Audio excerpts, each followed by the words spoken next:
ఈ పూట వర్తమానం కొరకై పరిశుద్ధాత్మదేవుడు నాకు ఇచ్చిన వాక్య పట్టణం పరమగీతముల గ్రంథం 1వ అధ్యాయం 4వ వచనం. పరమగీతముల గ్రంథం 1వ అధ్యాయం 4వ వచనం.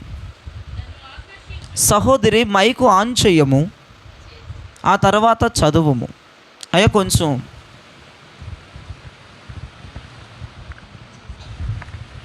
నన్ను ఆకర్షించుము, నన్ను ఆకర్షించుము, మేము నీ యొద్ద పరిగెత్తి వచ్చేదము, మేము నీ యొద్దకు పరుగెత్తుకొని వచ్చేదము. రాజు తన అంతఃపురములోనికి నన్ను చేర్చుకొని, రాజు తన అంతఃపురములోనికి నన్ను చేర్చుకొనెను. నిన్ను బట్టి మేము సంతోషించి నిన్ను బట్టి మేము సంతోషించి ఉత్సహించేదము. స్తోత్రం చెప్పండి గట్టిగా.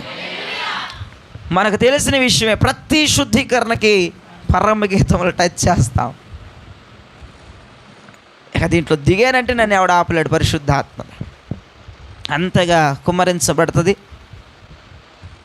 ఈ నెల కూడా దేవుని కృపలో పరమగీతములు ధ్యానం చేసుకుంటున్నాం. దీంట్లో ఒక నూతనమైన కోణంతో పరిశుద్ధాత్ముడు మాట్లాడునుగాక. రాజకుమార పుత్రిక మాట్లాడుతున్న మాట, నీవు నన్ను ఆకర్షించు, మేము నీ వద్దకు పరుగెత్తుకొని వస్తాం. గతంలో మనం ఈ సబ్జెక్ట్ మాట్లాడుకున్నాం, చెప్పుకున్నాం. షులమ్మతి దేవుడితో అంటా ఉంది, నన్ను ఆకర్షించండి ప్రభా, మేమందరం పరిగెత్తుకొని వస్తాం. నేనే కాదు, నాతో పాటుగా కొంతమందిని వేసుకొని నీ దగ్గరికి వస్తాము.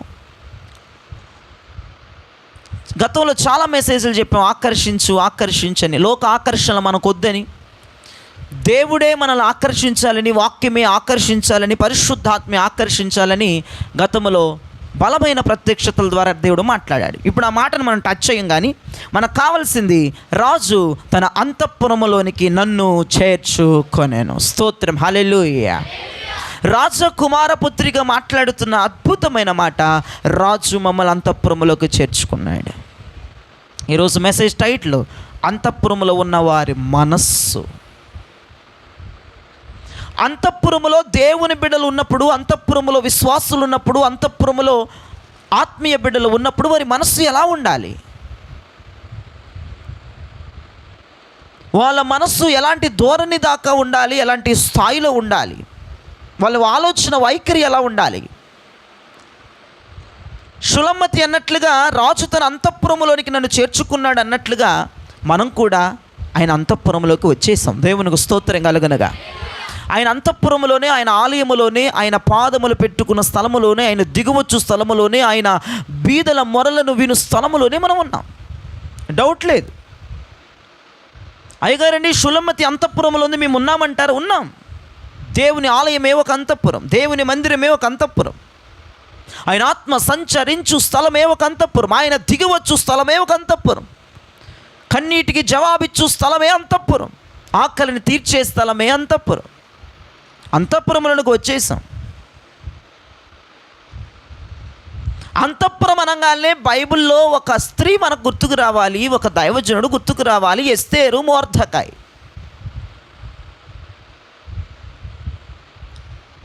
అంతఃపురం అన్న ప్లేస్లో ఆ కాలంలో, ఆ రాజు కాలంలో షూషోను కోట అనేది ఒకటి ఉంది.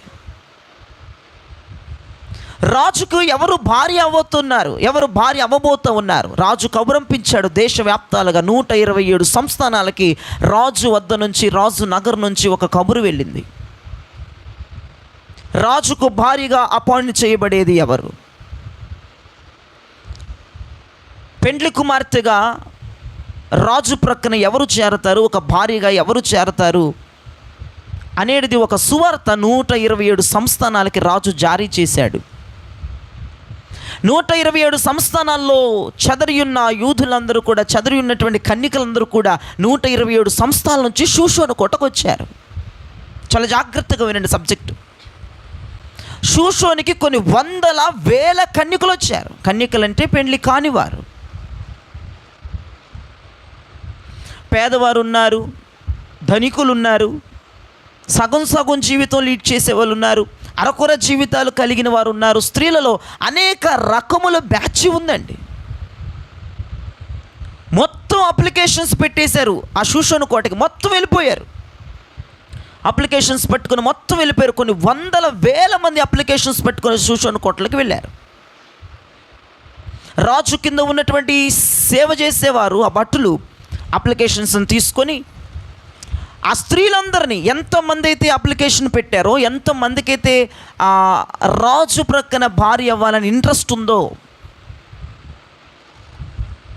అందరూ కూడా అప్లికేషన్స్ పట్టుకొని షూషోను కొట్టుకొచ్చారు, అప్లికేషన్స్ తీసుకున్నారు. ఆ వందల వేల స్త్రీలు ఆ షూషోను కోట్లో సేద తీరారు. దేవునికి స్తోత్రం కలుగునగా. రాజు వద్దకు వెళ్ళాలంటే సంవత్సరం పాటు షూషోను కోట్లో వాళ్ళు ఉండాలి. చాలా జాగ్రత్తగా వినండి. రాజు వద్దకు వెళ్ళాలి, రాజును చూడాలి, రాజుకు భారీగా ఉండాలి అనుకుంటే గనక వెంటనే రాజు దగ్గరకు తీసుకెళ్ళిపోయే ప్రాసెస్ అక్కడ లేదు. కానీ 6 నెలలు శుద్ధీకరణతో రాజు దగ్గరికి వెళ్ళాలి. సంవత్సరం పాటు 12 మాసముల పాటు వారు షూషోను కోటలో ఉండాలి. ఈ వందల వేల స్త్రీలందరూ కూడా షూషోను కోటలోనికి వెళ్ళి ఆ దగదగ మెరుస్తున్నటువంటి ఇంద్రభవనాలను చూసి, వాళ్ళకి ఇవ్వబడుతున్న ఫుడ్డును చూసి, వాళ్ళకి ఇవ్వబడుతున్న వస్త్రాలను చూసి వాళ్ళు చాలా విభ్రాంతి నొందారు, చాలా ఆశ్చర్యపడ్డారు. ఒకసారి వాక్యంలో ధ్యానం చేస్తే, రాజు తన అంతఃపురములోనికి నన్ను చేర్చుకునేను, నిన్ను బట్టి మేము సంతోషించి ఉత్సహించెదము అంటుంది పరమగీత కన్యక. ఎప్పుడూ చూడని ఇంద్రభవనాన్ని ఆ స్త్రీలు చూస్తూ ఉన్నారు. ఎప్పుడూ చూడని ఆ దగదగా మెరుస్తున్న లైట్స్ని వాళ్ళు చూస్తూ ఉన్నారు. ఎన్నడూ తినని ఫుడ్ వాళ్ళు తింటూ ఉన్నారు. ఎన్నడూ కట్టని బట్ట వాళ్ళు కడతా ఉన్నారు. వాళ్ళ లైఫ్ ఎలా మారిపోయిందంటే ఒక ఆశ్చర్యకరంగా మారిపోయింది. పూరి గుడిసెలో ఉన్న స్త్రీలు రాజదర్బార్లో నివసించటం, పచ్చడి మెతుకులు తిని బ్రతుకుతున్న స్త్రీలు మంచి మంచి ఖరీదు కల ఆహారం తిని బ్రతకటం, చిరిగిన వస్త్రాలు కుట్టుకొని వేసుకుంటున్నటువంటి స్త్రీలు మచ్చలేని డాగులేని చెరగని వస్త్రాలు, రాజవస్త్రాలు వేసుకుని బ్రతుకున్నటువంటి ఒక వైభోగం. ఆ లైఫ్ ఎంత బాగుంటుందో ఒకసారి మీరు ఆలోచించండి. మట్టి నేల మీద నడిచిన వారు రాజదర్బార్లో నడవటం, గంజో పచ్చడి మెతుకులు తిని బ్రతికేవారు ఒక కాస్ట్లీ ఫుడ్ తిని బ్రతకడం, చిరిగిన వస్త్రాలే ఇదే మాకు దిక్కని కుట్టుకొని ధరించుకుంటున్నవారు ఒక అద్భుతమైన రోజుకో వస్త్రం, పూటకో వస్త్రం మారిపోతుంది. దేవునికి స్తోత్రం చెప్పండి. పొద్దున ఒక వెరైటీ, మధ్యాహ్నం ఒక వెరైటీ, సాయంత్రం ఒక వెరైటీ, రాత్రి ఒక వెరైటీ ఫుడ్డు. బాబోయ్ పిచ్చ ఫుడ్డు, కొత్త కొత్త బట్టలు మళ్ళీ ఈరోజు వేసింది మళ్ళీ ఎన్నడూ వేయరు అనమాట. అలాంటి బట్టలు రాజు వాళ్ళకి అపాయింట్ చేశాడు, అలాంటి ఫుడ్ అపాయింట్ చేశాడు. అలాంటి పరుపు అండి, వాళ్ళు ఎప్పుడు పడుకొని ఉండరు. ఆ పరుపుల మీద ఎట్లా కూర్చుంటే 10 సార్లు ఎత్తిపడేస్తుందంట వాళ్ళని. స్ప్రింగులా ఇట్లా కూర్చుంటే చాలు 10 సార్లు ఎత్తిపడేస్తున్నాడు, కుదేస్తున్నాడు కిందకి.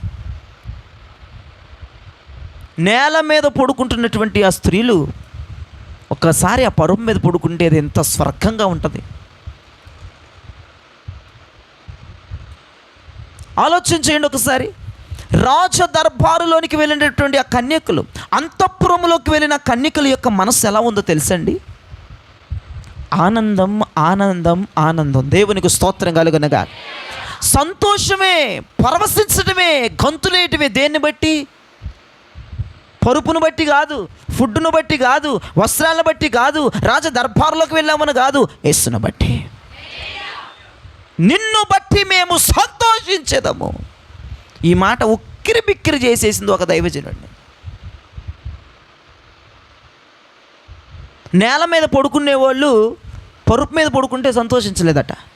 పచ్చడి మెతుకులు తినేవాళ్ళు కాస్ట్లీ ఫుడ్ తింటే సంతోషించలేదట. చిరిగిపోయిన బట్టలు కుట్టుకొని వేసుకునేవారు పూటకు ఒక బట్టలు మారుస్తుంటే సంతోషించలేదట.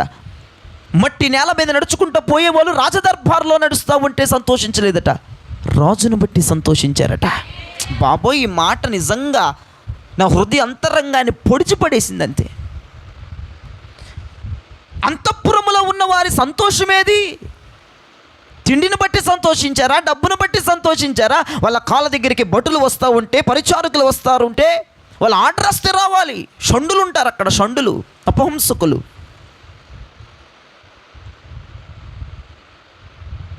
ఏమండి, ఆ స్త్రీలు సంతోషించాలంటే దేంట్లోనైనా సంతోషించవచ్చండి. కానీ అంతఃపురములో ఆ స్త్రీలందరూ కూడా ఒకే ఒక వ్యక్తిని బట్టి సంతోషిస్తున్నారంట. నిన్ను అడిగామనుకోండి, వాక్యం చెప్పకుండా నువ్వు ఏదేదో చెప్తావు. నీ సంతోషం ఏది?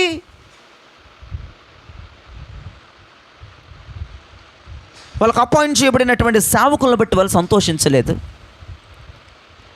వాళ్ళకి అపాయింట్ చేయబడిన మెత్తటి పరుపులను బట్టి వారు సంతోషించలేదు. ఏసీలను బట్టి సంతోషించలేదు. ఆహ్లాదకరమైన స్థలాన్ని బట్టి సంతోషించలేదు.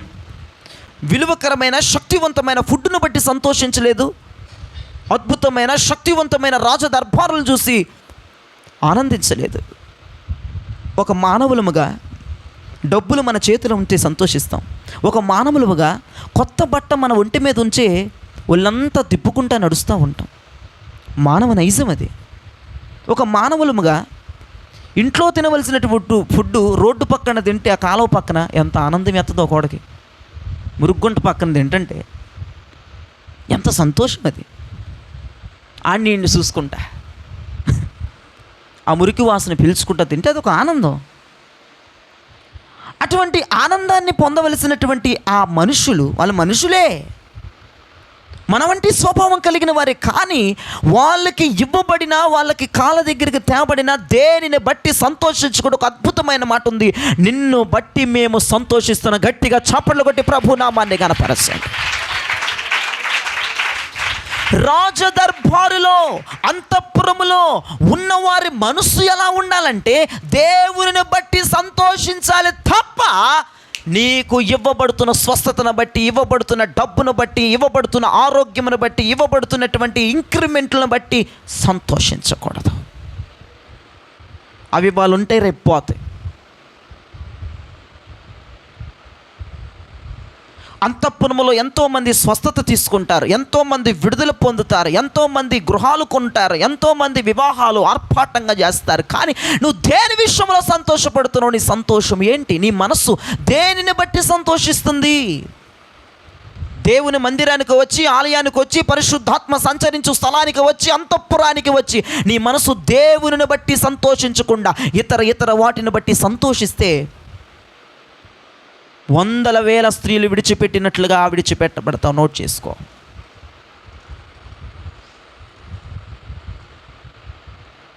వాళ్ళ సంతోషం రాజును బట్టి.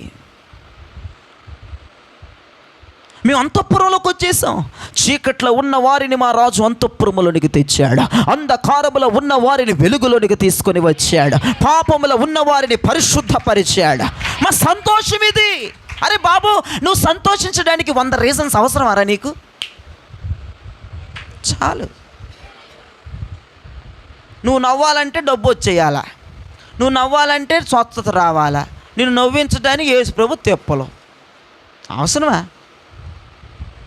ఏదమ్మా ఒకసారి నవ్వు ఏమొచ్చిందని నవ్వడానికి?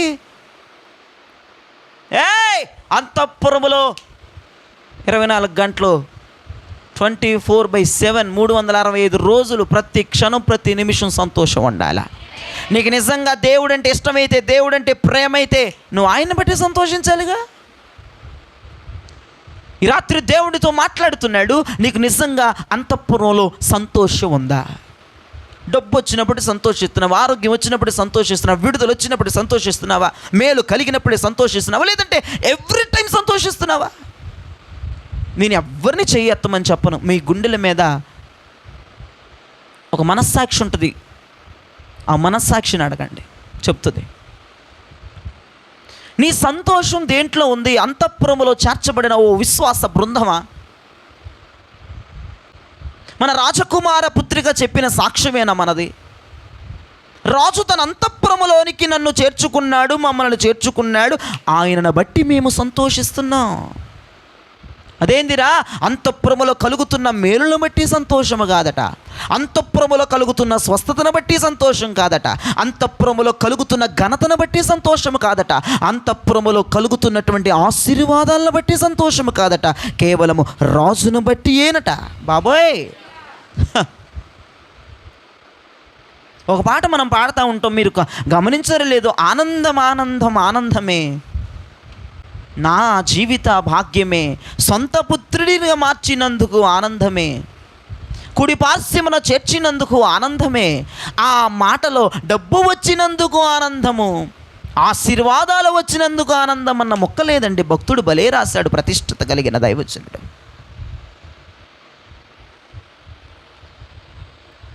మొదటి చరణములో ఉంటుంది, ఆనందము ఆనందము ఆనందమే, శాశ్వత ప్రేమచే నన్ను ప్రేమించావు కాబట్టి నాకు ఆనందమే, సొంత పుత్రునిగా మార్చినందుకు నాకు ఆనందమే అంటాడు భక్తుడు. రెండవ చరణములో ఆనంద తైలముతో అభిషేకించినందుకు నాకు ఆనందమే, అతి పరిశుద్ధ స్థలములో ప్రవేశపెట్టినందుకు నాకు ఆనందమే అంటాడు రెండవ చరణములో. మూడవ చరణం వచ్చేటప్పటికి జ్యోతి అయిన సియోనులో నివాసము నాకు ఇచ్చినందుకు ఆనందమే, తండ్రి కుడి పార్శ్వ నిరీక్షణయే నాకు ఆనందమే అన్నాడు భక్తుడు. ఈ పాటలో ఎక్కడ లౌకికమైన పదము లేదు, ఒకవేళ ఉన్నా అది తప్పు. నీవు సంతోషించడానికి 100 రీజన్లేమో, రాజకుమార పుత్రిక సంతోషించడానికి ఒక్క రీజను. ఆ సంతోషం ఎవడు ఆపలేడు, దేవునికి స్తోత్రం, ఎవడు ఆపలేడు ఆ సంతోషాన్ని. నీ సంతోషాన్ని డబ్బు ఆపేస్తుంది, నీ సంతోషాన్ని రోగం ఆపిద్ది, నీ సంతోషాన్ని ఇరుకులు బాధలు ఇబ్బందులు ఆపేస్తాయి. అవి ఉన్నప్పుడు బాగా కిలకిల 32 బాగా మాట్లాడతాయి మనుషులతో. ఏవి లేనప్పుడు 32 కాదు, తొర్రి వచ్చినట్టుగా ఈ 2 పొల్లే మాట్లాడతాయి మనుషులతో. కానీ రాజకుమార పుత్రిక పండ్లు, ఆ పళ్ళు గురించి కూడా, పండ్లు అంటే అవి కాదు, పళ్ళ గురించి కూడా ప్రియుడు వర్ణించాడు. ఆమె పళ్ళుని ఏమన్నాడు ఆయన? నీ పలవరస కత్తిర వేయబడినదన్నాడు. స్తోత్ర. ఆమె 24 గంటలు నవ్వుతూనే ఉంది. రాజకుమార పుత్రిక, నువ్వెందుకు నవ్వుతున్నావంటే, నాకు ఈ విలాసవంతమైన భవనం బట్టి కాదు, ఈ పరుపులను బట్టి కాదు, ఈ భోజనం బట్టి కాదు, వస్త్రమును బట్టి కాదు, ఈ దర్బారును బట్టి కాదు, నేను అంతఃపురములోనికి, నా రాజు నివసించు స్థలములోనికి వచ్చేసాను. హల్లెలూయా. వేల్పులలో అతిగనుడైన నా స్వామి నివసించదగినటువంటి చోట్లోనికి పిలుచుకున్నాడు. సంతోషించడానికి ఒకటి చాలదా రీజను? ఎందుకురా బాబు 100 రీజన్లు ఎత్తుక్కొని కింద మీద పడతారు? అంతఃపురములకు చార్చబడటమే ఒక భాగ్యం. ఎక్కడో దూరస్తులుగా ఉన్న మనల్ని దగ్గరగా చేర్చుకుని అంతఃపురములో స్థానం ఇచ్చాడు, చోటిచ్చాడు, భాగ్యం ఇచ్చాడు. ఇది చాలదా సంతోషించడానికి? మళ్ళీ చెప్తున్నాను మెసేజ్ టైటిల్, అంతఃపురములో ఉన్న వారి మనస్సు ఎలా ఉందో చూడండి. ఇలాంటి మనసు దేవునికి కావాలండి. 1 గంట నవ్వు 1 గంట ఏడిసేవాళ్ళు దేవునికి అవసరంలే. నీ సంతోషం రాజు అయితే, నీ సంతోషము దేవుడైతే, ఆ సంతోషం ఎవడు ఆపలేడు.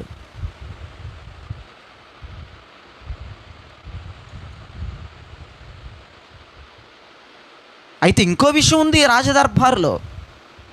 ఫుడ్ విషయంలో, బట్టల విషయంలో, మెత్తటి పరుపుల విషయంలో బాగానే ఉన్నాయి, మేలులు కలుగుతున్నాయి, ఓకే. మన ఉద్దేశంలో మాట్లాడుకుందాం.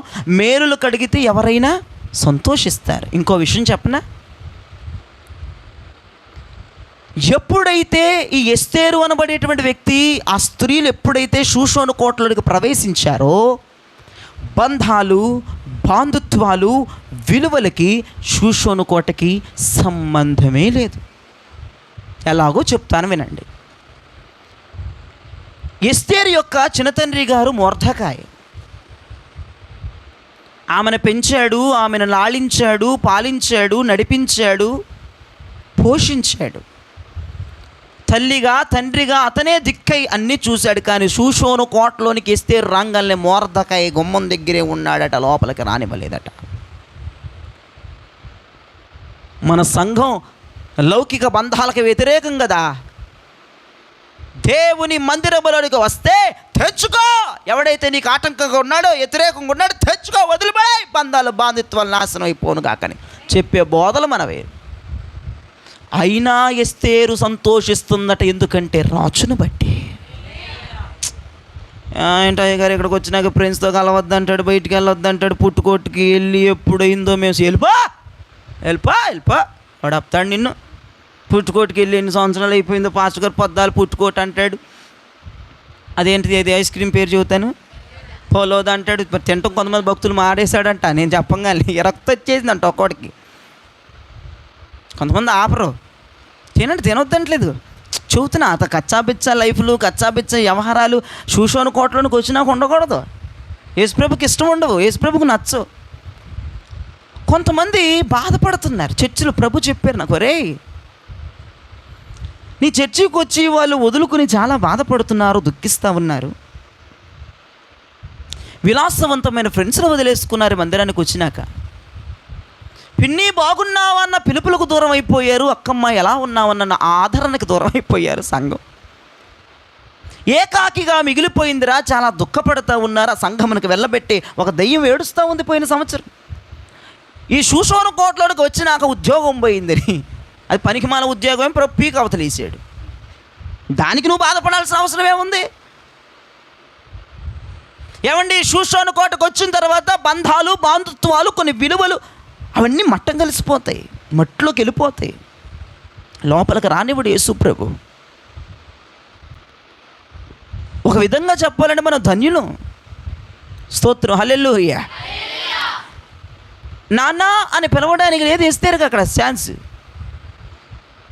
ఎత్తేరు దగ్గరికి మొరతకే కబురు వెళ్ళాలంటే ఎంతమంది దాటుకుంటే వెళ్ళాలా లోపలికి. అమ్మాయి ఎత్తేరు అట్టుందో తిన్నా లేదా ఏమైనా ఏదేమో బాబు, లోపలిది బయటికి తెలియట్లా, బయటికి లోపల తెలియట్లా. అయ్యో, చిన్నప్పుడే నా తల్లిదండ్రులు చనిపోయినా నా తండ్రి స్థానంలో నా తల్లి స్థానంలో నన్ను పోషించాడే, పెంచాడే అని ఏడుచుకుంటా కూర్చోాలా షూషోను కోటలో. రోజును బట్టి సంతోషిస్తుంది. పోతే పోయింది లౌకిక బంధం, పోతే పోయింది ఆచారాలు, పోతే పోయిన సాంప్రదాయాలు, పోతే పోయిన బంధాలు. అంతఃపురములోకి వచ్చానన్న సంతోషం ఉంది. ఈ అంతఃపురములో వేల్పులలో అతిగనుడైన స్వామి ఉన్నాడన్న సంతోషం ఉంది. స్తోత్రం, హల్లెలూయా. మీరు నమ్మండి నమ్మకపోండి, నేను ఈ అపోస్తుల బోధలకు వచ్చిన తర్వాత ఎన్ని వదులుకున్నానో ఈ రోజు వరకు కూడా నా మైండ్లో నేను బాధపడలేదు వాటి కోసం. రాజును బట్టి సంతోషిస్తామన్నాను. ఇంకో విషయం చెప్పనండి, ఇదే కాదండి, అక్కడ షండులు ఉంటారు, నపహంసుకులు. 5ంటికి లేపేస్తారు వాళ్ళని. మా ఇంటి దగ్గర మేము 8ంటికి లేచదా పనికి మళ్ళీ నీ రూల్స్ కుదరవు చర్చిలో. మరి అది చెప్పేది. ఒక్కొక్కరికి మరి కోపం వచ్చేద్దిగా, రూల్స్ మార్చేద్ది చర్చిలో. గేట్లు వేసేస్తే ఒకడొకడు కోపం వచ్చేద్ది. కారాలు ఉప్పులు తినేస్తున్నారు. మరి 7 గంటలకల్లా రాకపోతే గేట్లు వేసేదాము, కోపం మండిపోతారు. ఏంది బాబు, షూషోను కోటలో రూల్స్ ఉండాలా, షూషోను కోటలో పట్టింపులు ఉండాలి. మరి నువ్వు ఇంటి దగ్గర ఉన్నట్టు ఇక్కడ ఉంటే కుదరదు. అయ్యగారి దగ్గర సంఘంలో పొద్దున్న లేపేసేవాళ్ళంట 5ంటికి. 5ంటికి లేపి కోట చుట్టూ తిప్పేసేవాళ్ళంట. లేపు కూర్చోబెడితే కోట చుట్టూ తిరిగిపోవటం ఏంటి అసలు? లేకండి యాక్టివ్గా ఉండాలి. లే వీకులాంటి దాటుందంట. 8 o'clock నీ లెగిచేది. అది సైతం దాని షూస్ అనుకోవట్లేదు. లేగా నీ కొంపలో లేవులే. షండులు చెప్తారు వాళ్ళకి, అపాయింట్ చేయబడాలి. వాళ్ళు చెప్పిన మట్లు వినాలా.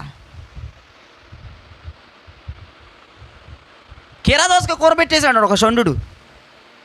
మేము పొద్దున్నే టిఫిన్ చేసేదము, నోరు మూసుకొనదము, పోయినారా తిరా కీరాదోసలు పరపరనవులే.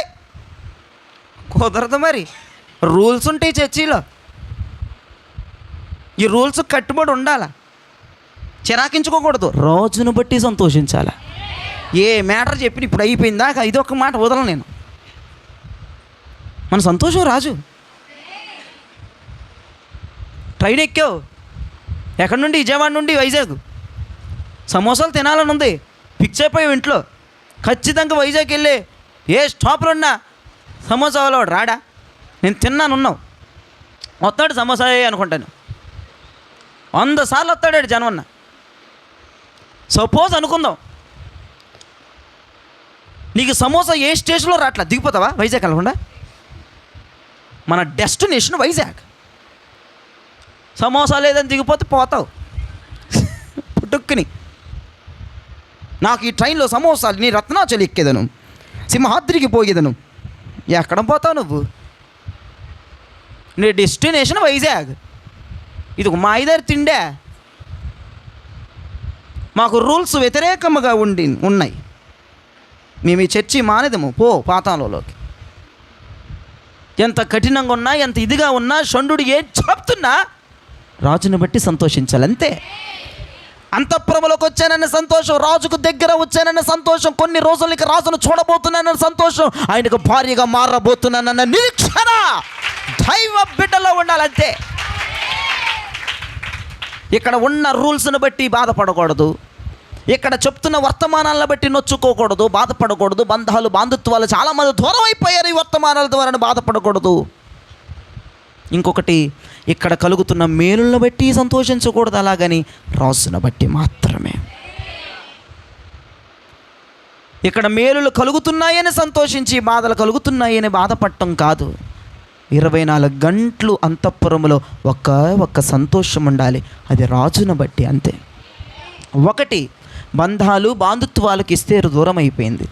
2, రెగ్యులర్గా వీళ్ళే ఒక టైం టేబుల్ ఇస్తున్నారు. షండులు 5ంటికి లెగాలి, కోట చూడు తిరగాల, మేము పెట్టిన ఫుడ్ తినాలి. వాళ్ళకి ఇష్టమైంది కాదండి, వాళ్ళు ఏది పెడతారో తినాలండి, అంతే, తప్పదు. అలంకరణ కూడా వాళ్ళదే. నువ్వు దెయ్యం మాదిరి రెడీ అవుతాను కుదరదు, దెయ్యం మాదిరి కుదరదు. వాళ్ళు ఏది ఇస్తే అది వేసుకోవాలి.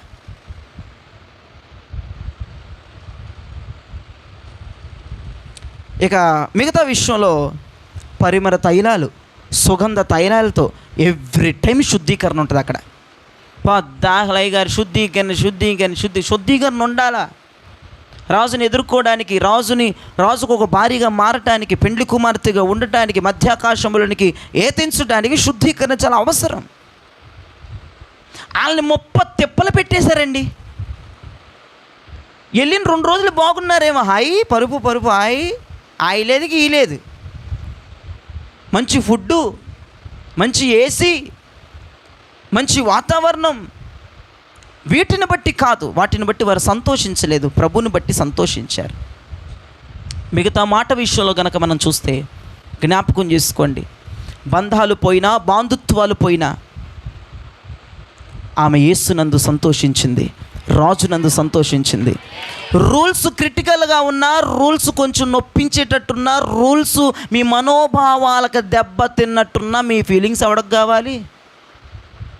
మీ ఫీలింగ్స్తో పని లేదు. షూషోను కోటలో, అంతఃపురంలో అంత దేవుడి మనోభావాలతోనే పని. దేవునికి స్తోత్రం. మా ఫీలింగ్లు అట్టయిని గుట్టయిని అంటే కుదరదు.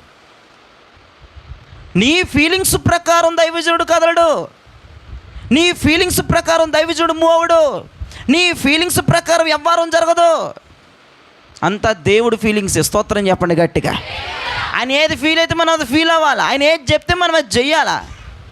అసలు మనం షూషోను కోటలోనికి వచ్చిన తర్వాత మన మనస్సు రాజును బట్టి సంతోషించాలి తప్ప, విడిపోయిన బంధాలను బట్టి, కోల్పోయిన కృపను బట్టి, కోల్పోయిన వ్యవహారాలను బట్టి, కోల్పోయినటువంటి లౌకికమైన ఆనందాలను బట్టి, ఆప్యాయతలను బట్టి, ఆదరణను బట్టి ఎప్పుడు మనం బాధపడకూడదు. సంఘంలో, ఈ సంఘంలో ఉన్న రూల్స్ను బట్టి ఎప్పుడు మనం బాధపడకూడదు.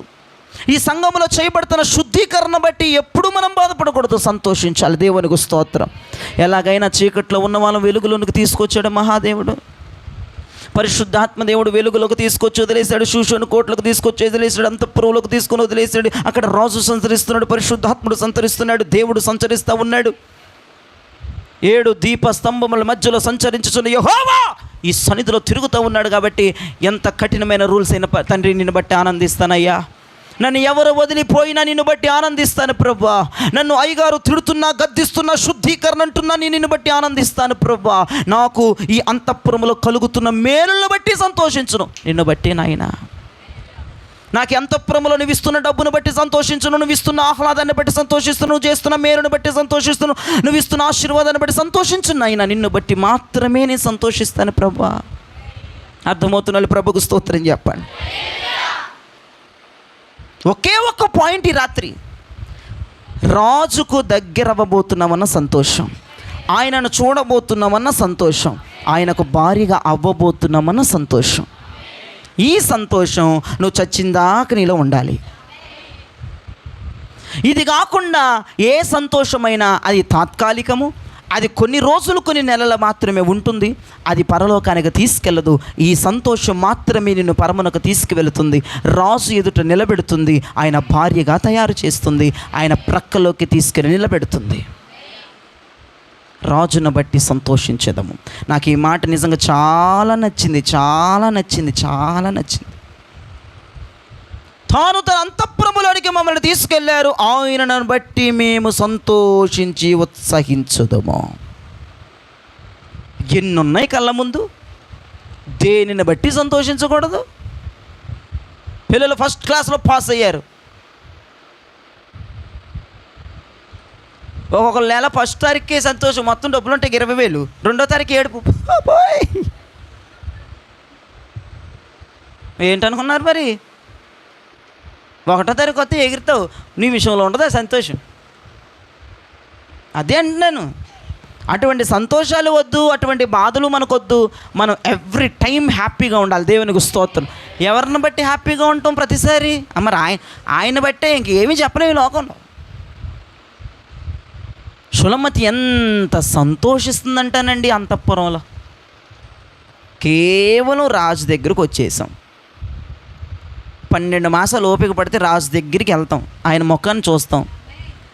12 మాసాలు ఓపిక పట్టినాక ఆయన ముఖాన్ని చూసినాక ఇంకొంచెం ఓపిక పడితే ఆయన భార్య అయిపోతాం. ఇదే ఆ పిచ్చి తల్లి హృదయంలో ఉంది తప్ప ఆమె కళ్ళ ముందు ఎంత కోట్లు తీసుకొచ్చి పెట్టినా సంతోషం లేదు, ఎవడు వదిలిపోయినా బాధ లేదు. బాబోయ్, ఈ మాట అర్థమైతేనండి కోట్లు కోట్లు డబ్బు పట్టుకుపోతారు ఇళ్ళకి ఈ పూట. మీరు ఎన్ని కోట్లున్నా సంతోషం లేదు, ఎవడు వదిలిపోయినా బాధ లేదు, ఎన్ని రూల్స్ పెట్టినా బాధ లేదు, ఎంత శుద్ధీకరణ చేసినా బాధ లేదు, మెత్తటి పరుపుల మీద పరుండినా సంతోషము లేదు, రాజదర్బార్లో తిరుగుతున్నా ఆనందము లేదు, మంచి ఫుడ్ ఖరీదు గల ఫుడ్ తింటున్నా సంతోషము లేదు. రాజును బట్టే ఆమె సంతోషం. ఫుడ్ బాగుందా? మా రాజు కంటే కాదులే. పరుపు బాగుందా? ఆయన మనసు కంటే కాదులే. ఇల్లు బాగుందా? ఆయన ముఖం కంటే కాదులే. పద్దాహలా ఆయన మరి ఆయన బట్టి సంతోషం. నువ్వు దేంట్లో సంతోషం వెతుకుతున్నావు? ఎవరిలో సంతోషం వెతుకుతున్నావు? సంతోషిస్తే ప్రభులో సంతోషించు. ఒకవేళ బాధపడాల్సి వస్తే కృప దూరం అయిపోయిందని ఏడువు. ఒకవేళ సంతోషించాల్సి వస్తే కృప దొరికిందని సంతోషించు. కృప అన్న ప్లేస్లో దేవుణ్ణి పెట్టుకోండిరా బాబు. సబ్జెక్టు మార్చేసాను అనుకుంటున్నారు భక్తులు కొంతమంది. నువ్వు ఏడవలసి వస్తే, నువ్వు కన్నీరు కాల్చాల్సి వస్తే, నువ్వు చేతులు ఎత్తాల్సి వస్తే దేవుడు వెళ్ళిపోయాడు నేను వదిలేసి ఏడువు, బాధపడు. నువ్వు సంతోషించి పరవశించవలసిన రోజు వస్తే తండ్రి దగ్గరయ్యాడా? అంతఃపురంలోకి వచ్చేసావా? రాజును చూసావా? అభిషేకం పొందావా? ఆత్మచేత నింపబడ్డావా? అన్య భాషలు మాట్లాడావా? కృపలో మిళితమైపోయావా? ఆత్మలో పాలిభాగస్తులయ్యారా? సంతోషించు. ఏడవలసి వస్తే అభిషేకం లేదనేడు, భాష లేదనేడు, కృప పోయిందనేడు, ప్రభు వెళ్ళిపోయాడనేడు, సంతోషిస్తాల్సి వస్తే ఆ వచ్చి నేను సంతోషించు. అంతే తప్ప నీ సంతోషానికి నీ బాధకి ఇదే ఉండాలి తప్ప ఇక ఏది ఉండొద్దని పరిశుద్ధాత్ముడి రాత్రి సెలవిస్తూ ఉన్నాడు. 119వ కీర్తన మీరు తెరిచిపెట్టండి, 71వ చరణం. కీర్తనకారుడు ఇలా పాడుతూ ఉన్నాడు. 119వ కీర్తన 71వ చరణం. నేను నీ కట్టడలను నేర్చుకొనున్నట్లు, నీ కట్టడలను నేర్చుకొనున్నట్లు శ్రమ నొంది ఉండుట నాకు మేలాయెను. శ్రమ నొంది ఉండుట నాకు మేలాయెను. పాటది. నేను నీ కట్టడలను నేర్చుకొనున్నట్లుగా శ్రమ నొందుట నాకు మేలైన. భక్తులా మీరు తలపైకెత్తి చూడవలెను, రాజుని ఎదుట ఉన్నాడు.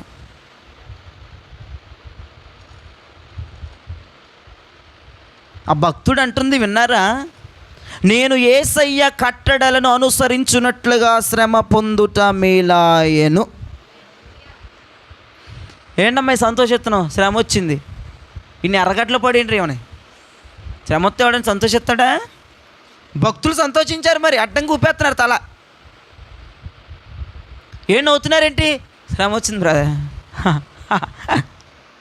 నీడెవట్రా చిన్న మెదడు పెద్ద మెదడు పోయినట్టుంది. భక్తుడు మరి అట్ట చెప్తూ ఉన్నాడు, నేను దేవుడిని కట్టడలను అనుసరించినట్లుగా శ్రమ కలుగుట మేలాయన్. మీకు ఒక విషయం చెప్పనండి, శుద్ధీకరణ అంటే నెలలో 2-3 శనివారం కాదండి, శ్రమ కలిగినా శుద్ధీకరణేనండి. కొంతమంది ఆ శుద్ధీకరణ వద్దంటున్నారు. బాబోయ్, ఏ కుటుంబానికైతే శ్రమ కలుగుతుందో, ఏ వ్యక్తికైతే శ్రమ కలుగుతుందో అది శుద్ధీకరణ. దేవుడు నిన్ను శుద్ధి చేస్తున్నాడు, దేవుడు నిన్ను కడుగుతూ ఉన్నాడు, దేవుడు నిన్ను పవిత్రపరుస్తూ ఉన్నాడు. బాధపడబాక, భయపడబాక. ఎందుకన్నానంటే ఆ శుద్ధీకరణ పాయింట్ కీర్తనకారుడు చెప్పాడు. ఫస్ట్ మొక్క ఏం చెప్పాడు చూడు, ఫస్ట్ మొక్క చెప్పాడుగా, అది దేవుడు ఆజ్ఞలను ఎప్పుడు పాటిస్తాం? శ్రమ వస్తేనే. శ్రమ లేకపోతే తిరగలేదు, హోటి లేదు, తేటి లేదు, రోగం వస్తే కానీ కుదురుకు రాడి చర్చికి. మరి అది యేసుప్రభు ప్లాన్. శ్రమ వస్తేనే కొంతమంది లొంగుతారండి భక్తులు. భక్త సందర్భం ఏం చేస్తుందంటే, శ్రమ కలగకముందు, రోగం రాకముందు, నొప్పి రాకముందు, అంతా బాగానే ఉన్న ముందు ఆయన ఆజ్ఞ ఆవిడ పాటించడు. ఒక్కసారి ఊడి పడిపోయిందంటే బాబోయ్ చర్చికి వెళ్ళిపోవాలండి, బాబోయ్ ఆన్లైన్ ప్రేయర్కి వెళ్ళిపోవాలండి. ఎందుకు వచ్చేస్తుందేమో శ్రమ. ఒక ఆమె మంచి చర్చికొద్దండి, ఆమెకు రోగం వస్తేనే వద్దండి. ఆమె పేరు నేను చెప్పను. రోగం లేదేమో మానేసి కూర్చుంది ఇంట్లో. కట్టడాలను ఎవడు అనుసరిస్తాడంటే, శ్రమ కలుగుట నాకు మేలైంది. ఎందుకు మేలయ్యా కీర్తనకారుడా? నీకెందుకు శ్రమ మేలైంది? ఈ శ్రమ రాకపోతే ఆయన విలువ నాకు తెలిసేది కాదు. ఈ శ్రమ రాకపోతే ఆయన ఆజ్ఞలు పాటించేవారం కాదు. ఈ శ్రమ రాకపోతే మందిరాన్ని కుదురుగా వెళ్ళే వాళ్ళం కాదు. ఈ శ్రమ రాకపోతే దైవ అభిషేకం పొందుకునే వాళ్ళం కాదు. దేవునికి స్తోత్రం. ఏమండి, ఇటువంటి శ్రమలు గనక మీకు దైవభక్తి నేర్పిస్తే సంతోషించండి. ఓ శ్రమ నువ్వు ఎందుకు వచ్చితివి? మూతుపులు రాలిపోతావు. శ్రమ నాకు మేలాయను. God bless you. శ్రమ నువ్వు రాకపోతే మందిరానికి వెళ్ళే వాళ్ళం కాదు, నువ్వు రాకపోతే ప్రార్థించేవారు కాదు. మెత్తటి పరుపు మీద ఆస్వాదించదము. నువ్వు ఎప్పుడైతే వచ్చితివో మా బ్రతుకు మారినది, మా గమ్యము మారినది, మా స్థితిగతులు మారినవి, మా మాట తీరు మారినది. బాబోయ్, కొన్ని శ్రమలండి భక్తి నేర్పించేస్తాయండి. ఎంతమంది నమ్ముతారు ఈ మాట? బాగా నేర్పించినట్టు నీ భక్తులకి. మరి కుదురుగా ఉంటే మరి కాలకు, మరి కుదురుగా లేకపోతే మరి యేసుప్రభు కోపం వచ్చేస్తుంది కదా. ఎట్టాకైనా లొంగిచ్చేసుకుంటాడు యేసుప్రభు. మావులుడు కదా ఆయన. కుదురుకుంటారు కదా ఒకడు. కీర్తనాకారుడు భలే పాడుతున్నాడు. నేను దేవుని ఆజ్ఞను పాటించడానికి, దేవుని వాక్యాన్ని చదవటానికి, ప్రార్థించడానికి శ్రమ మేలు చేసింది నాకు. దైవజనుడే కాదంటే భక్తి నేర్పించేది కొన్నిసార్లు శ్రమలు కూడా నేర్పిస్తాయి అంటండి. అటువంటి శ్రమలు మీకు వచ్చిన వెడల మీరు సంతోషించి ఆనందించండి. శ్రమలను బట్టి బాధపడొద్దు. ఆ శ్రమ నిన్ను ఒక ఉన్నతమైన ఆత్మీయ స్థాయికి నడిపిస్తుందా? సంతోషించు. సుఖాన్ని బట్టి ఎవడన్నా సంతోషిస్తాడండి. ఆనందాన్ని బట్టి ఎవడన్నా సంతోషిస్తాడు. ఆహ్లాదాన్ని బట్టి ఎవడన్నా సంతోషిస్తాడు. శ్రమను బట్టి సంతోషించేవాడే అద్భుతమైన క్రైస్తవుడు. దేవునికి స్తోత్రం కలుగునగా. శ్రమ కలుగుట నాకు మేలాయను అని ఎవరైతే అంటారో ఖచ్చితంగా వారు రాజును బట్టి సంతోషిస్తున్న వ్యక్తులు వాళ్ళు. శ్రమలు వచ్చాయని కృంగిపోవద్దు. ఆ శ్రమలు నిన్ను శుద్ధీకరిస్తున్నాయి. ఆ శ్రమలు నిన్ను భక్తిలోనికి నడిపిస్తున్నాయి. ఆ శ్రమలు నిన్ను వాక్యం చదివేటట్టు చేస్తున్నాయి. ఆ శ్రమలు నిన్ను మందిరానికి కుదురుగా వచ్చేటట్టు చేస్తూ ఉన్నాయి. వ్యాధి చేత మంచం ఎక్కుట వలన ఒకని ఎముకలలో ఎడతగిన నొప్పులు కలుగుట వలనను వాడు శిక్షణ నొందును అని యోబు గారు అన్నారు 33:19. తెరవండి ఒకసారి. యోబు గ్రంథం 33వ అధ్యాయం 19వ వచనం. వ్యాధి చేత మంచం ఎక్కుట వలనను ఒకని ఎముకలలో ఎడతెగని నొప్పులు కలుగుట వలనను వాడు శిక్షణము నొందును. అంటే శిక్ష కాదు, ట్రైనింగ్. ట్రైనింగు ఏంటోనండి, మంచమే పడిపోయిన ఏంటోనండి ట్రైనింగ్ అవుతున్నావు. వ్యాధి వచ్చినా, శ్రమ కలిగినా శిక్షణలో ఉన్నావు, ట్రైనింగ్లో ఉన్నావు అని అర్థం. చచ్చిపోతున్నావు అని కాదు. ఒక ఆమెకంటండి ఏం లేదండి, జ్వరం వచ్చిందంట. జ్వరం వచ్చి మంచమే పడుకుందంటండి. ఆమె ఫోన్ చేసి రేపు నేను బతకను వచ్చి చూసేయండి అంటుందంట. ఏంటండి పిచ్చి వ్యవహారాలు? ఇక రోగం వచ్చేం కాదు, శ్రమ వచ్చేగా పుట్టుకుని పోతావా? అదేం గోలండి? ట్రైనింగ్ అండి అది. దేవుడు ట్రైనింగ్ ప్రాసెస్ చేస్తూ ఉన్నాడు. అది శుద్ధీకరణ ప్రాసెస్, అది ట్రైనింగ్ ప్రాసెస్. అది ఇంకా నిన్ను బలంగా చేయడానికి, ఇంకా యోధురాలుగా చేయడానికి, ఇంకా క్రీస్తుకు దగ్గర అవ్వడానికి, ఆ ప్రాణప్రియుడిని, ఆ స్నేహితుడిని కలుసుకోవడానికి, ఆయన ముఖములో ముఖం పెట్టి మాట్లాడటానికి, ఆయన స్వరాన్ని వినటానికే తప్ప దేవుని బిడ్డలకు అనవసరమైన శ్రమలు రావు. ఒకవేళ వస్తున్నాయేమో దేవునికి స్తోత్రం, నాకు తెలియదు. కానీ మా జీవితంలో కలిగిన ప్రతి శ్రమ భక్తికి పరిచయం చేసింది తప్ప నరకానికి దగ్గర చేయలేదండి. ఏ శ్రమ కూడా మమ్మల్ని క్రీస్తుకు దగ్గర చేసింది కానీ లోకానికి దగ్గర చేయలేదండి. నాకు తెలిసినంత మేరకు మా కుటుంబానికి కలిగిన ప్రతి శ్రమ, నా వ్యక్తిగతంగా కలిగిన ప్రతి శ్రమ క్రీస్తుకి దగ్గర చేసింది, వాక్యానికి దగ్గర చేసింది, ప్రార్థనకి దగ్గర చేసింది. కొన్ని గంటలు ప్రార్థించడానికి ఆ శ్రమలు తోడ్పడ్డాయి. అవి వచ్చేటప్పుడు అనుకొని వస్తే ఆ శ్రమలు దీన్ని చంపేద్దాం, వీళ్ళని నాశనం చేద్దామని. కానీ అవి అనుకోకుండానే తీసుకెళ్ళి దేవునికి దగ్గరగా పెట్టేసి, స్తోత్రం చెప్పండి గట్టిగా. ఇలాంటి శ్రమలు గనక భక్తులారా మీ జీవితంలో కలిగితే, శ్రమ వల్ల దేవునికి నువ్వు దగ్గర అవుతూ ఉంటే, శ్రమ వల్ల మందిరానికి వస్తూ ఉంటే, శ్రమ వల్ల ప్రార్థన ఎక్కువ చేస్తూ ఉంటే, శ్రమ వల్ల నువ్వు ట్రైనింగ్ అవుతూ ఉంటే నువ్వు సంతోషించు, బాధపడద్దు. ఒకే ఒక మొక్క, రాజు దగ్గరికి వెళుతున్నాం, రాజు ముఖాన్ని చూస్తున్నాం, రేపో మాపో రాజు ప్రక్కన భారీగా ఉంటున్నాం. ఇదే సంతోషం 24 గంటలు మన మదిలో, మన ఎదలో ఉండిపోవాలి. స్తోత్రం. ఒక దైవజనుడు ఇలా ప్రార్థిస్తున్నాడట, మోకాళ్ళు వేసి. ఒక దైవజనుడు చర్చి అయిపోయిన తర్వాత మందిరం అంతా ఖాళీ అయిపోయింది. దైవజనుడు మోకాళ్ళు వేసి కన్నీరు కార్చి బైబిల్ మీద కన్నీటి బొట్లు ఒక దారలాగా వచ్చేస్తుందట, ఒక దారలాగా ఇలా ప్రార్థన చేస్తున్నాడంట. అయ్యా, ఈ నలుగుట ఇంకా చాలలేదా? ఈ నలుగుట ఇంకా చాలలేదా? ఇంకా నలిగిపోవాలా అని అంటూ, ఇప్పుడు వరకు నలిపింది చాలయ్యా, ఇప్పుడు సుతిమెత్తమైన జీవితం అని అనలేదట. అయ్యా, నీ దృష్టికి ఇలా నలుగుట ఇంకా చాలలేదా? ఇంకా నలగాల? సరే, నీ చిత్తమే కానిమ్ము అన్నాడంట. అటువంటి ప్రార్థనలు ఈ లోకములో ఈ రోజుల్లో ఎవరు చేయగలుగుతున్నారు? ప్రభువా, నా ట్రైనింగ్ ఇంకా పూర్తి అవ్వలేదా? నిన్నొక శ్రమ వచ్చింది, మరలా ఈరోజు ఆహ్వానించావు, నా ట్రైనింగ్ ప్రాసెస్ ఇంకా అవ్వలేదా? నీ చిత్తమే కానివ్వు అని ఎవరైనా ప్రార్థన చేయగలరా? దమ్ముందా, శక్తి ఉందా, సత్తు ఉందా, ఓపిక ఉందా?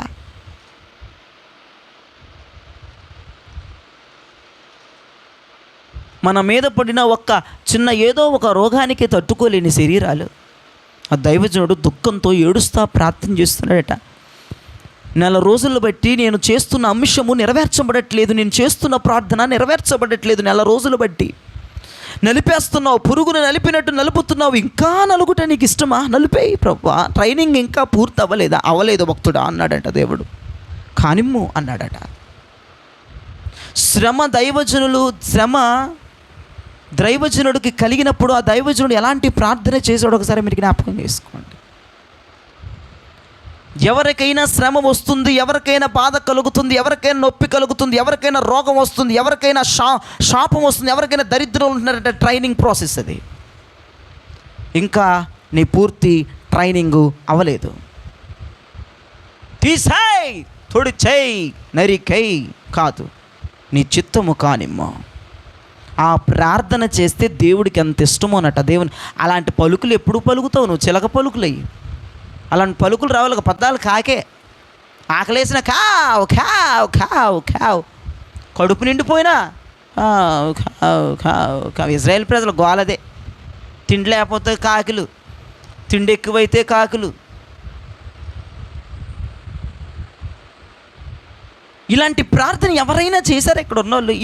ఈ రోజు వరకు, ఈ క్షణం వరకు నన్ను నలుపుతున్నావుగా, ఇంకా నలపడం నీకు ఇష్టం. యేసు ప్రభు వారు గెత్సెమనే తోటలో చేశారు. ప్రభా, ఈ గిన్నె నా దగ్గర నుంచి తొలగించు అని అంటాడు. తర్వాత సరే, నీ చిత్తమే కానిమ్ము, ఇది తాగుట నీ చిత్తం అయితే తాగుతా అన్నాడు. అంతే. ఆలోచించండి ఒకసారి.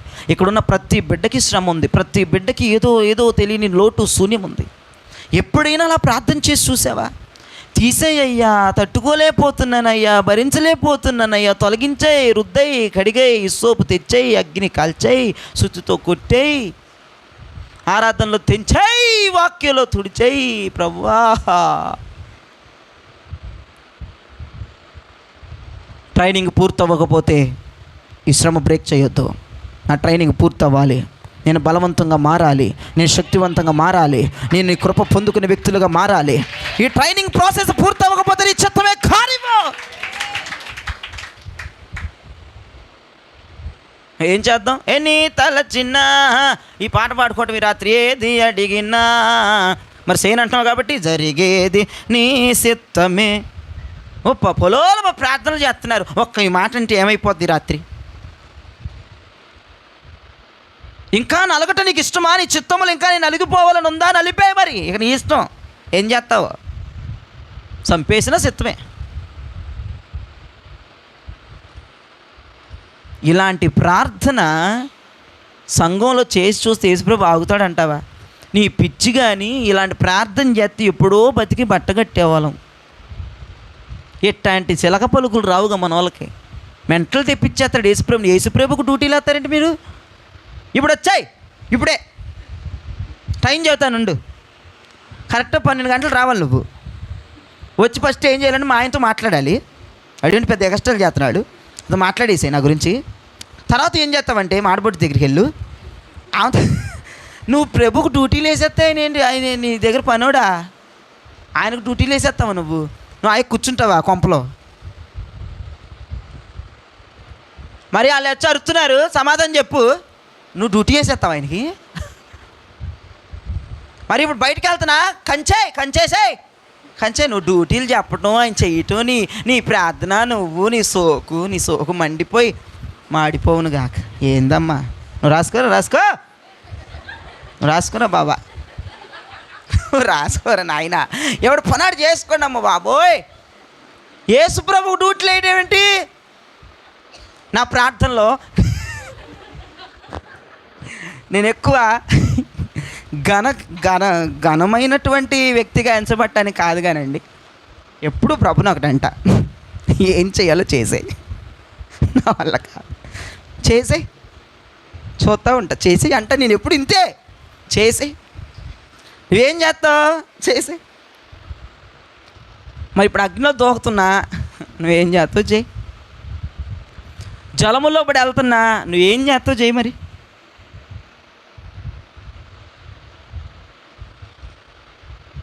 యేసుప్రభు డ్యూటీ లేకూడదు. అదేంటది? ఎంత ఇస్తున్నామేంటి శాలరీ యేసుప్రభుకి? ఒక ప్రార్థన చేస్తుంది, 3 గంటలకు అసలు దేవదూతలు వచ్చేది. యాక్చువల్గా దయ్యాలు తిరిగేట్టు 12ంటికే నేను ఆజ్ఞాపిస్తాను యేసునామములో దూతలారా కదిలి రండి. 12 అయ్యి అత్తయ్యా,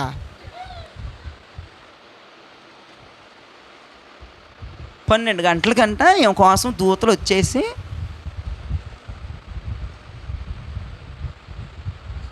వాక్యానికి వ్యతిరేకమైన ప్రార్థనలు ఏంటయ్యి? 12 గంటలకు భూకంపం వస్తుంది. భూకంపాన్ని పిలువు. భూకంపం అంటే అర్థమైందా? పౌలుశీలలు ప్రార్థన చేశారండి. 12 గంటలకి చెరసాలు కదిలించే భూకంపాన్ని పిలువు. దేవదూతలు రాటువంటి 3 గంటలు లేకటం ఇష్టం లేక భక్తురాలకి 12ంటికే చేసేస్తుంది భక్తురాలు. 3 గంటలంటే గాఢ నిద్రలోకి వెళ్ళిపోద్దట. ఈమె సోమరిపోతున్న సాక్ష్యం నాకు ఉండకూడదు, ఇప్పుడే అపాయింట్ చేస్తున్నాను, పరలోకములను దూతలకి ఆజ్ఞాపిస్తున్నాను, కదిలిరా. ఎవరిని పిలుస్తుంది తెలుసా? మళ్ళీ మిఖాయేలు చంపేసి దూతను పిలిచేస్తుంది. యుద్ధం చేసేవాడిని పిలుస్తుంది ఏంటి?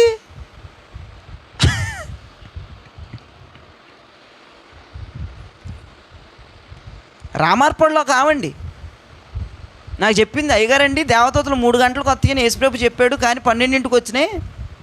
నేను అపాయింట్ చేశాను, కొన్ని దూతలు దిగిరమ్మన్నాను, పేర్లు పెట్టి పిలిచేసిందంట. దూతల పేర్లు: Michael come here, Gabriel come here. వచ్చేసింది అంటే ఇవి వాళ్ళకుంటా. దయాపాత్రురాలు, నీకు శుభము కలుగునుగాక. ఈ పిచ్చ ప్రార్థనలు చేసేవాళ్ళు ఉన్నారండి ఈ రోజుల్లో. వాక్యానికి విరుద్ధమైన ప్రార్థనలు చేస్తే నీ తలకాయ నొప్పి నువ్వు ఇంకా పెరిగిపోయి నీకు మైగ్రేన్ హెడేక్ వచ్చేస్తుంది. కానీ నేను హాస్పిటల్ తిరిగినా పోదో తలకాయ నొప్పి అందుకు వచ్చేస్తుంది ఒకడికి. వాక్యానికి వ్యతిరేకమైన ప్రార్థనలు వాక్యంలో చేయండి అమ్మ తల్లె. వాక్యానికి విరుద్ధమైన ప్రార్థనలు చల్లవు. నువ్వేది చేసినా నీ ఆనవాళ్ళన్నీ ఈ పుస్తకంలో ఉండాలా. ఈ పుస్తకం లేకపోతే ఏది వర్కౌట్ అవ్వదు. నమ్మిన వాళ్ళు దేవునికి స్తోత్రం చెప్పండి. ఎప్పుడు ఈ పుస్తకాన్ని ఫాలో అయిపోవాలి. ఈ పుస్తకం మరి ఎందుకు ఇచ్చింది యేసు ప్రభు? ఈ పుస్తకాన్ని ఫాలో అవుతే పాస్ అవుతాం. ఈ పుస్తకాన్ని ఫాలో అవ్వకుండా అడ్డదిడ్డమైన ప్రార్థనలు చేసేసి నువ్వు యేసు ప్రభుకు డ్యూటీలు వేసేసి 12 గంటలకి నువ్వు దూతలను పిలిచేసి పేర్లు పెట్టి మళ్ళీ అటు పేర్లు పెట్టి పిలిచి ఏంటి రచ్చ ప్రార్థనలు? అసలు నాకు అర్థం కాదు. శ్రమ నాకు మేలైందన్నాడు ఆ భక్తుడు. యోబు భక్తుడు అంటాడు శ్రమ ట్రైనింగ్ అంటాడు ఆయన. దైవజనుడు అంటాడు అయ్యా నలుగుట నీకు ఇంకా ఇష్టమైతే నలిపోయిన ఆయన. యేసుప్రభు ప్రార్థన దేవునికి స్తోత్రం కలుగునగా. ఏమండి మీరు ఈ ప్రార్థన చేసి చూడండి. ఈ రోజు నుంచి ఇలాంటి ప్రార్థనలు చేయండి. అయ్యా నీ చిత్తమా నేను బాధలు పడటం అని అనండి. దేవుడు నిజంగా అద్భుతంగా ఆయన కృపలో ఆ శ్రమలు కొట్టేస్తాడు. ఇలాంటి ప్రార్థనలు చేయడానికే దేవుని దగ్గరికి రండి. మీరు అనుకుంటారు నీ చిత్తమని వదిలేస్తే యేసుప్రభు ఇంకో సంవత్సరం పెంచుతాడేమో. ఆయన దయామయుడు, కరుణామయుడు. ఫస్ట్ నీ నోటి మాట ఆయనకి ఎలాగా పలుకుతుందో ఆయనకు తెలియాలి. నీ విశ్వాస పరిమితి నీ మాటలోనే ఉంటుంది. నీ విశ్వాసం నీ మాటలోనే ఉంటుంది.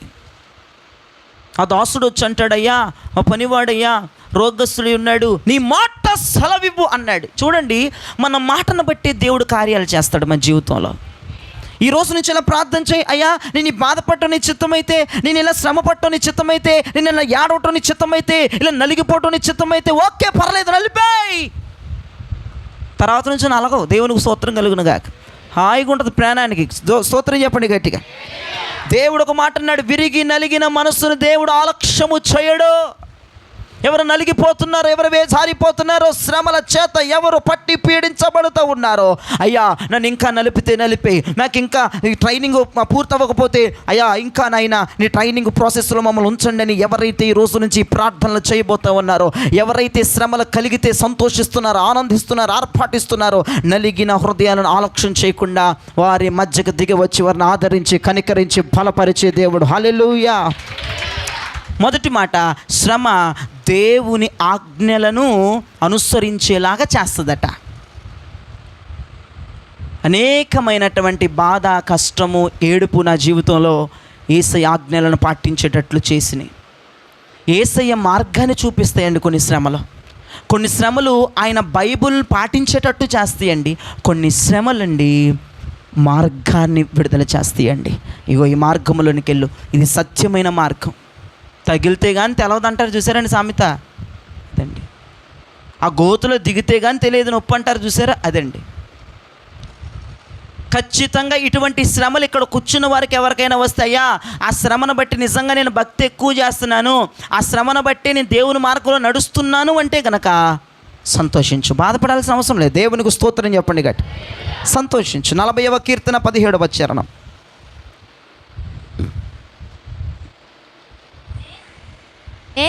నేను శ్రమల పాలై దీనుడనైతిని.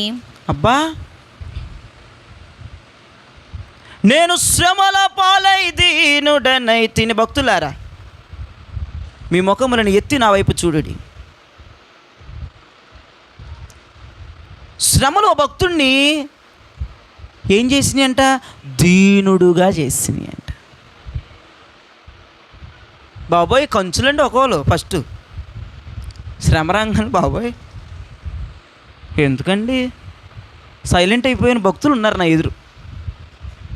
మరి పడిపోతావుగా నోరేసుకుని, మరి ఎందుకు ఆమెయిపోయావు? ఎందుకంటే చిన్న ప్రాబ్లండి ఏదోలే, ఇప్పుడైనా కదిలించమాకండి అయ్యగారు. రెబల్లాగుండే ఏంటమ్మా, ఎవరు ఏంది అసలు? నువ్వు రెబలు తురుము తోపు అని అందరూ చెప్తున్నారు కదా, అవన్నీ వదిలే పాస్టర్ గారు. ఇప్పుడు కొన్ని పరిస్థితి ఏంటి అది చెప్పరు. శ్రమ కలుగుట వలన దీనులు అయిపోయాం.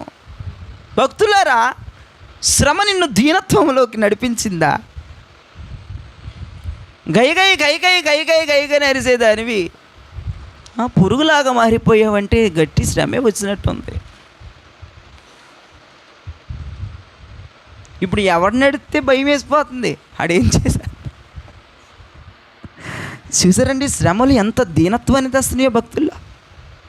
అసలు యాక్చువల్గా మన ఇది అది కాదు, మన లాంగ్వేజ్ కానీ మన బాడీ స్టైల్ కానీ అసలు అది కాదు. మనం దీనులం కాదు అసలు.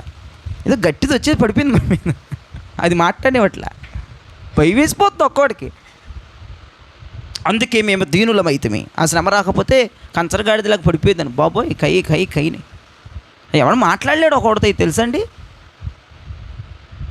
ఈ శ్రమ రావటం ద్వారా ఆత్మలో దీనత్వం, క్షమించే మనస్సు, తగ్గి ఉండే గుణం. చూసారండి శ్రమలు ఎన్ని బెనిఫిట్లు ఇస్తున్నాయో ఒక వ్యక్తికి. శ్రమ దేవుని ఆజ్ఞలను పాటించేటట్లుగా, శ్రమ దేవుని మార్గాల వైపు నడిపించేటట్లుగా, శ్రమ దీనులను చేసినట్లుగా చూస్తున్నాం. శ్రమను బట్టి దీనులమైపోయాం, శ్రమలను బట్టి తగ్గి ఉంటున్నాం, శ్రమలను బట్టి నోరు మూసుకొని ఉంటున్నావు. చాలు, శుద్ధీకరణ జరుగుతూ ఉంది. దేవునికి స్తోత్రం కలుగునగా. శ్రమను బట్టి ఏడ్చువాడికి ఇక ఈరోజు మెసేజ్ అర్థం కాదు. ఇప్పుడు ఇన్ని చెప్పినా శ్రమను బట్టి బాధపడితే నేను ఇంకేమీ చేయలేను. రోజును బట్టి సంతోషించాలి అంతే. దేవునికి స్తోత్రం. శ్రమ నాకు మేలైంది, నాకు మేలే జరిగిందిలే. ఆ శ్రమ హీడేం కాదులే, నాశనం అయిపోలేదులే, మేమందరం వస్తే వచ్చిందిలే శ్రమ. ఆ జీవితంలో అలా చూసుకుంటూ ఉంటే ఏదన్నా బాధ కలిగితే, ఏదన్నా కొంచెం కన్నీరు వస్తే, ఏదన్నా కొంచెం ఇది వస్తే, పోన్లే అది రాబట్టే ఈ స్థాయిలో ఉన్నాను నేను, అది రాబట్టే ఈ స్థితిలో ఉన్నాను నేను. ఎప్పుడు ఒకటి నమ్ముతా, నేను ఎప్పుడు ఒకటి నమ్ముతా. ఈ వాక్యాన్ని ఒక సహోదరి ఇంట్లో నేను వాక్యం చెప్పా. జలప్రలయమే రాకపోతే ఆ ఓడ అరారాతు కొండలకి ఎక్కేది కాదు. నిద్రపోతున్న భక్తులకి వందనాలు. జీవం కలిగిన మాట్లాడి, పిచ్చి పిచ్చి మాటలు కాదు చెప్పేది. నేను బుర్రకథ చెప్తున్నాను, పడుకుని పోతున్నారు. లాలమ్మా లాలి పడుకో, జోలాలి లాలి పడుకో, లెగిసావెందుకో. మా కళ్ళలో కలిపెట్టి చూస్తే గుండె ఆగిపోద్దని సూత్రం నీకు వెళ్ళి నేను కెమెరాకి వెళ్ళి చూసుకుంటున్నా. పడుకుంటున్నా ఎదురు కూర్చుని. ఒక్కసారి చేతులు ఎత్తి ఒక్కసారి స్తోత్రం చెప్పడు గట్టిగా. అది మరి లాలిపాట పాడతాను మరి కాసేపు వాక్యం వదిలేసి. ఏం చెప్తున్నాను ఇప్పుడు అసలు? వాడా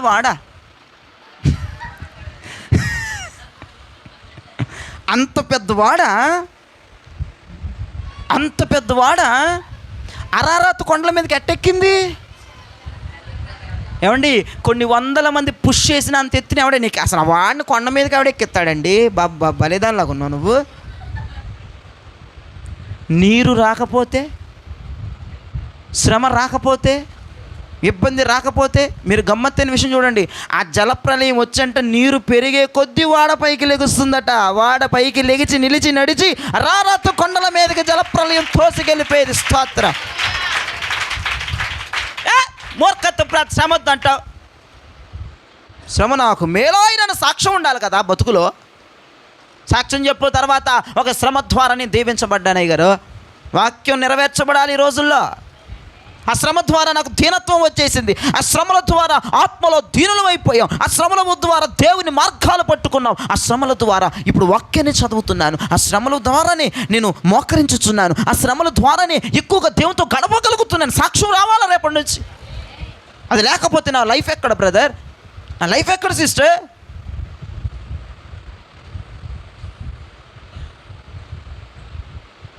హృదయముతో ప్రార్థన చేసి చూడండి, తెలివితో కాదు. ఆ భక్తులు హృదయంతో ప్రార్థన చేసి దేవుని మనసును గెలుచుకున్నారు వాళ్ళు.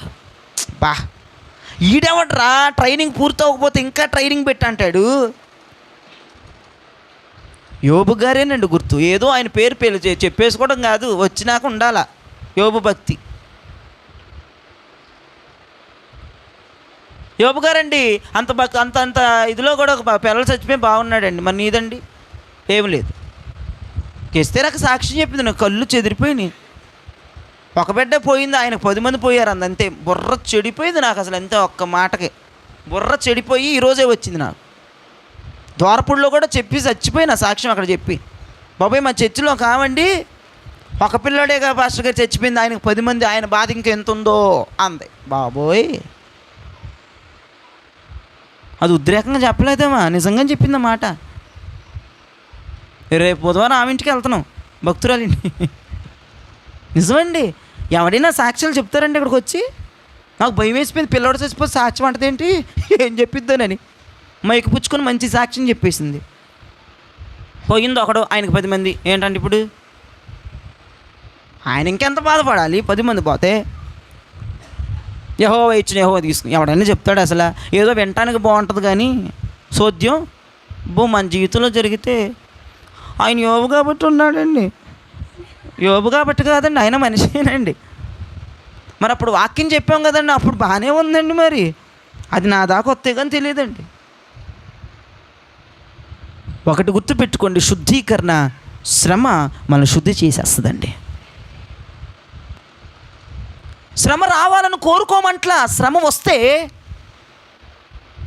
కానిమ్మని ప్రార్థన చేసేవాళ్ళు కావాలి.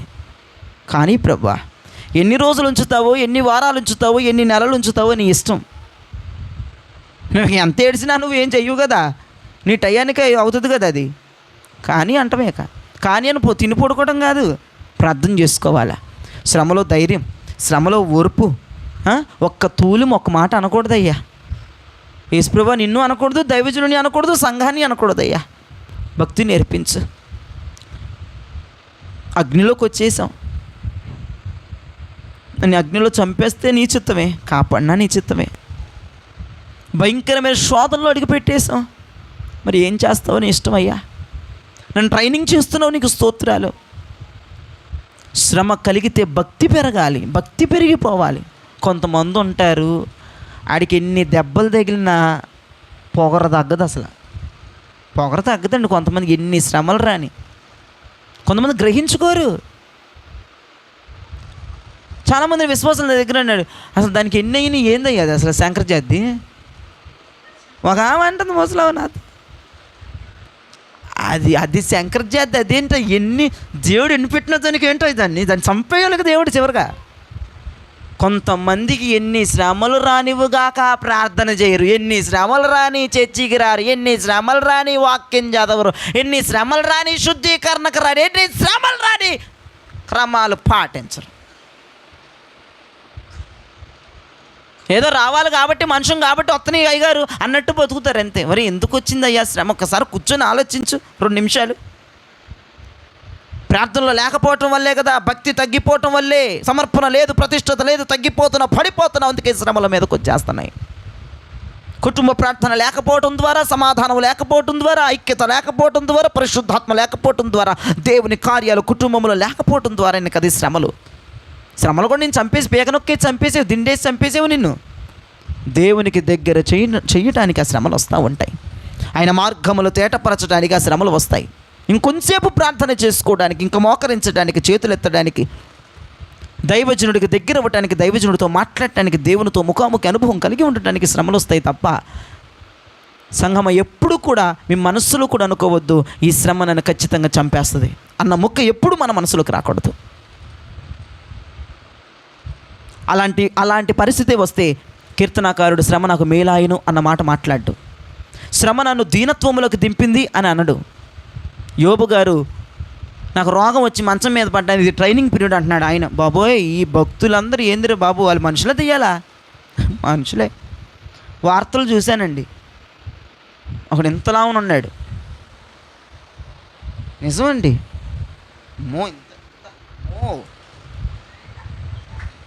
చూసావు నువ్వు? చూసారా ఎంత? అమ్మో,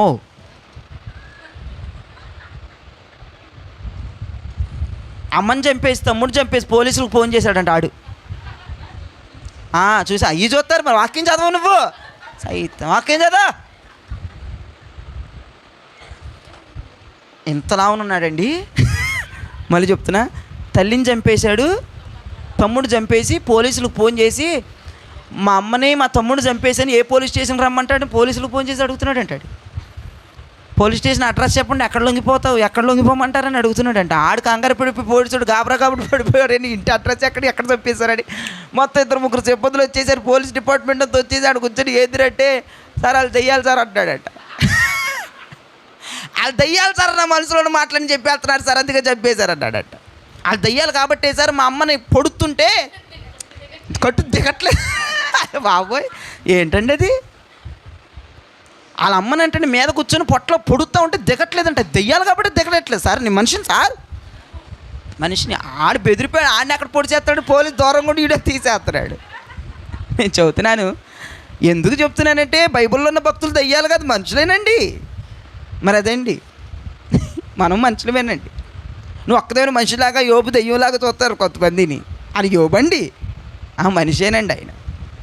చూశారండి, ఒకడు మెంటలండి. ఆడికి ఇద్దరు దెయ్యాలు సార్. వాళ్ళు ఆడు మనసులోని అని చెప్పేస్తున్నారంట. అట్టంటోండి మరి మెంటల్ హాస్పిటల్ అయితే బతికేవాళ్ళు కదా తల్లి కొడుకులు. పాపం అట్ట చంపేయడం ఏంటంటే అసలు బాబోయ్. మనం నవ్వుకుంటున్నాం కానండి, పోలీసులకు ఆడే సరెండర్ అయిపోయి పోలీసుడు బెదిరిపోయాడు. ఈరోజు నా చివరి రోజు అన్నట్టుగా వీడియో తీస్తున్నాడు వెనక నుంచి. ఏంటయ్యా నువ్వేంటయ్యా. మరి ఏం చేశారో చూడలేదు కానండి బాబోయ్. 2-3 సార్లు చూసేసాను. నాకేంటో బీభత్సమైన ఆశ్చర్యం వేసిపోయింది అని చూస్తుంటే. తల్లి కడుపులో కత్తి దిగిపోవటం ఏంటో దుర్మార్గుడా. మచ్చడిపోయి పెద్ద మీద చిన్న మీద చితికిపోయినాడు. తల్లిని చంపేసి తమ్ముడిని చంపేసి పోలీసులకు సరెండర్ అయిపోయాడు. ఆడు వాళ్ళు దెయ్యాలు. మనసులో ఉన్న మాటలు చెప్పేస్తున్నారు వాళ్ళు దెయ్యాలు.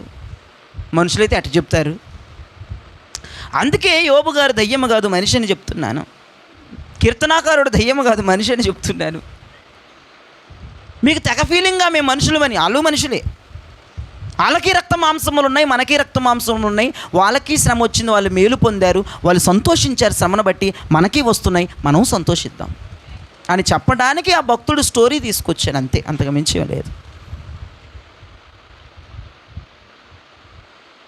ఇప్పుడు నేను పరిచయం చేసే వాళ్ళందరూ ఆత్మలా, మనుషులే. మరి వాళ్ళు ఆ కాలంలో ఆ రోజుల్లోనండి బాబు బేభత్సంగా వాడబడ్డారు దేవుని కృపలో. ఆత్మలు కాదు నేను చెప్పేది, మనుషుల గురించే చెప్తున్నాను. శ్రమ నాకు మేలైంది అన్నాడు ఒక భక్తుడు, కీర్తనాకారుడు దావీదు గారు. ఈ శ్రమ ద్వారా నాకు ట్రైనింగ్ పీరియడ్ స్టార్ట్ అయ్యింది అంటాడు యోబు. ఈ శ్రమ ద్వారా దీనులం అవుతున్నామంటాడు దావీదు. బాబోయ్. కాబట్టి మనకి కలుగుతున్న శ్రమలు మనల్ని శుద్ధీకరిస్తున్నాయి అన్నమాట గుర్తుపెట్టుకోండి. శ్రమలను బట్టి బాధపడొద్దు, రాజును బట్టి సంతోషించాలి. హల్లెలూయా, స్తోత్రం. అపోస్తుల కార్యములు 5వ అధ్యాయము 40-41 వచనాలు చదవగా విందాం.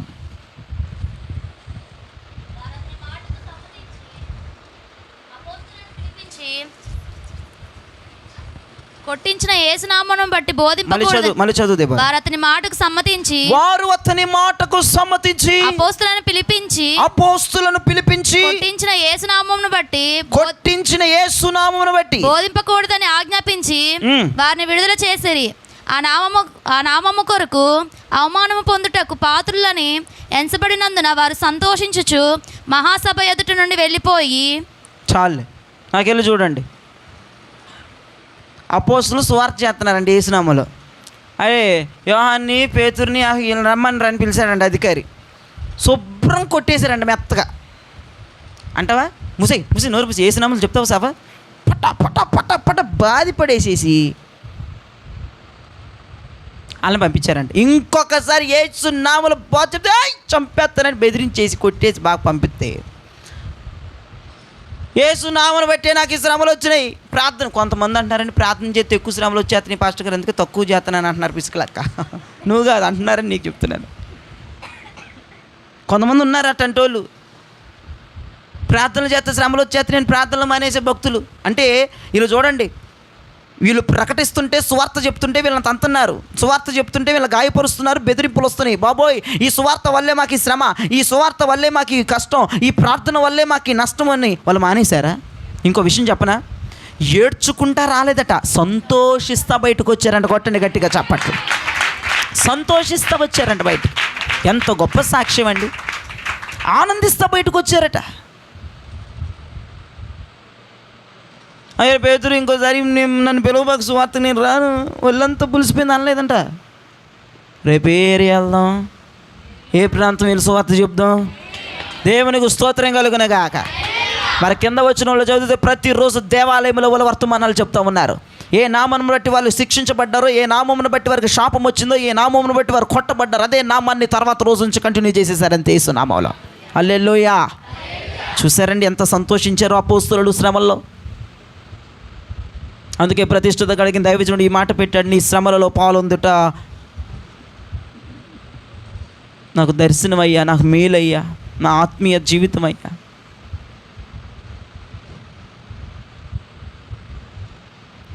కొడితే సువార్త ఆపేయాలి. ఇక కొడితే ఏరియాలోకి వెళ్ళకూడదు. కొడితే తిడితే అవమానపరుస్తే సంతోషంగా వచ్చారంటే యేసు నామమును బట్టి నింద పొందడం మాకు చాలురా బాబు, హ్యాపీగా ఉందని బయటకు వచ్చి తర్వాత నుంచి సువార్త చెప్తూనే ఉన్నారంట, ఆపలేదంటండి. ఎవ్వడికి భయపడలేదంట అపోస్తులు.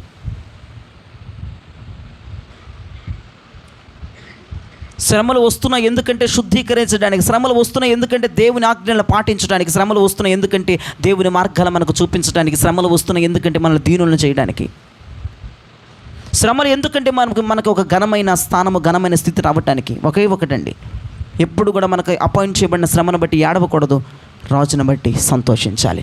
రాజు ముఖాన్ని చూడటంలో సంతోషం కలగాలి. రేపో మాపో రాజు ప్రక్కన వధువుగా, భార్యగా, కన్యకగా నిలబడతా మన సంతోషం మనలో ఏర్పడాలి. హల్లెలూయా, దేవునికి స్తోత్రం కలుగునగాక.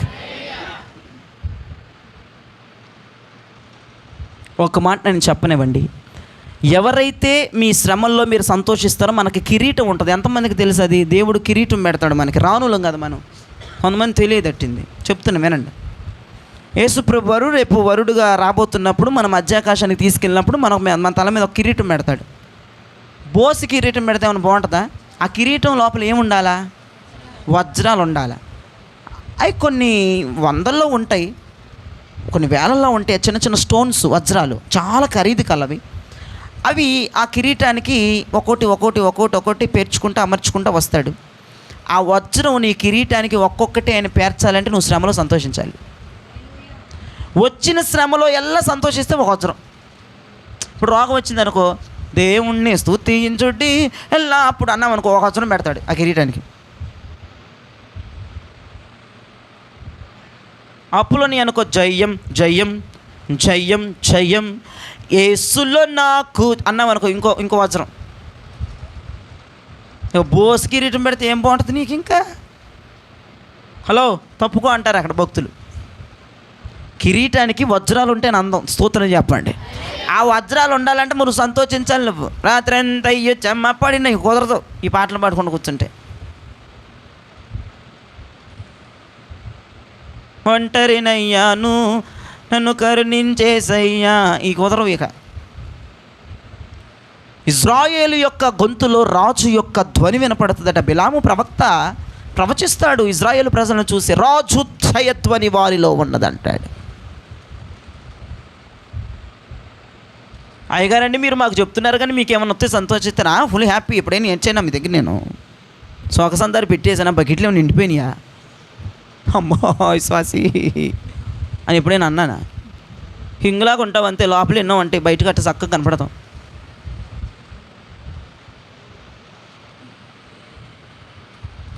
ప్రభులోకి వచ్చినాక దేవుని కృపను బట్టి సైకిల్ బైక్ అయిందండి.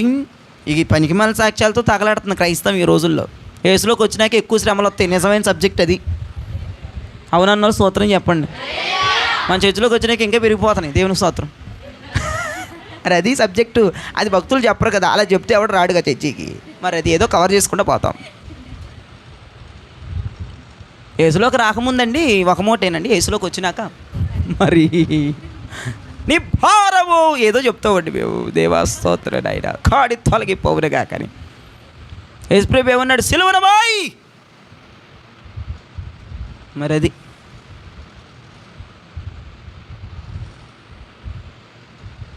ఒక ఆయన సాక్ష్యం చెబుతున్నాడు. ఆ సాక్ష్యం మంచిగా ఉంటుందని ఓపెన్ చేశాను.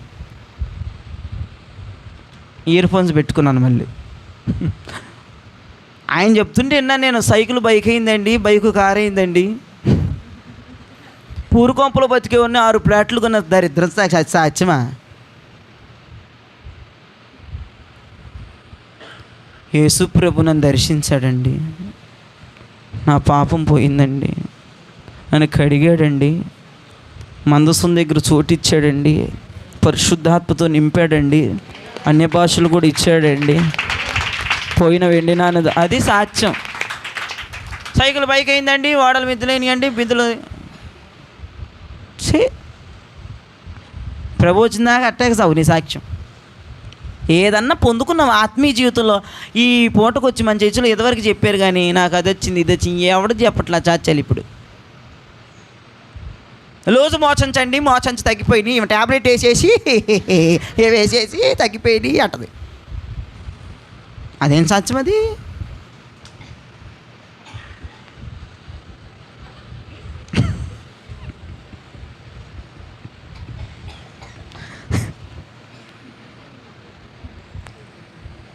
వేసుకో, నేను మెడిసిన్కి వ్యతిరేకంగా అది వేసుకోండి, పుట్టుకుని పోతారు. మళ్ళీ నా భక్తి వేరు మీది వేరు కదా.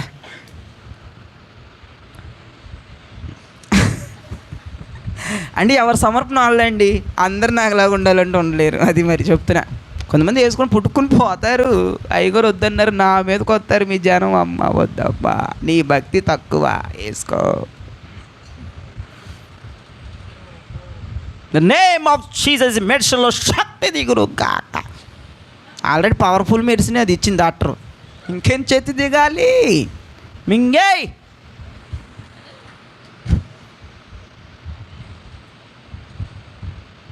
నాదేంటంటే దేవుని కృపలో దైవకు స్వస్థత కావాలని నేను ఏదో పాటలు పెడతా, ఏదో పాటలు దైవ స్వస్థత. కొంతమందికి అలా అమ్మో అట్లా ఉండకూడదండి.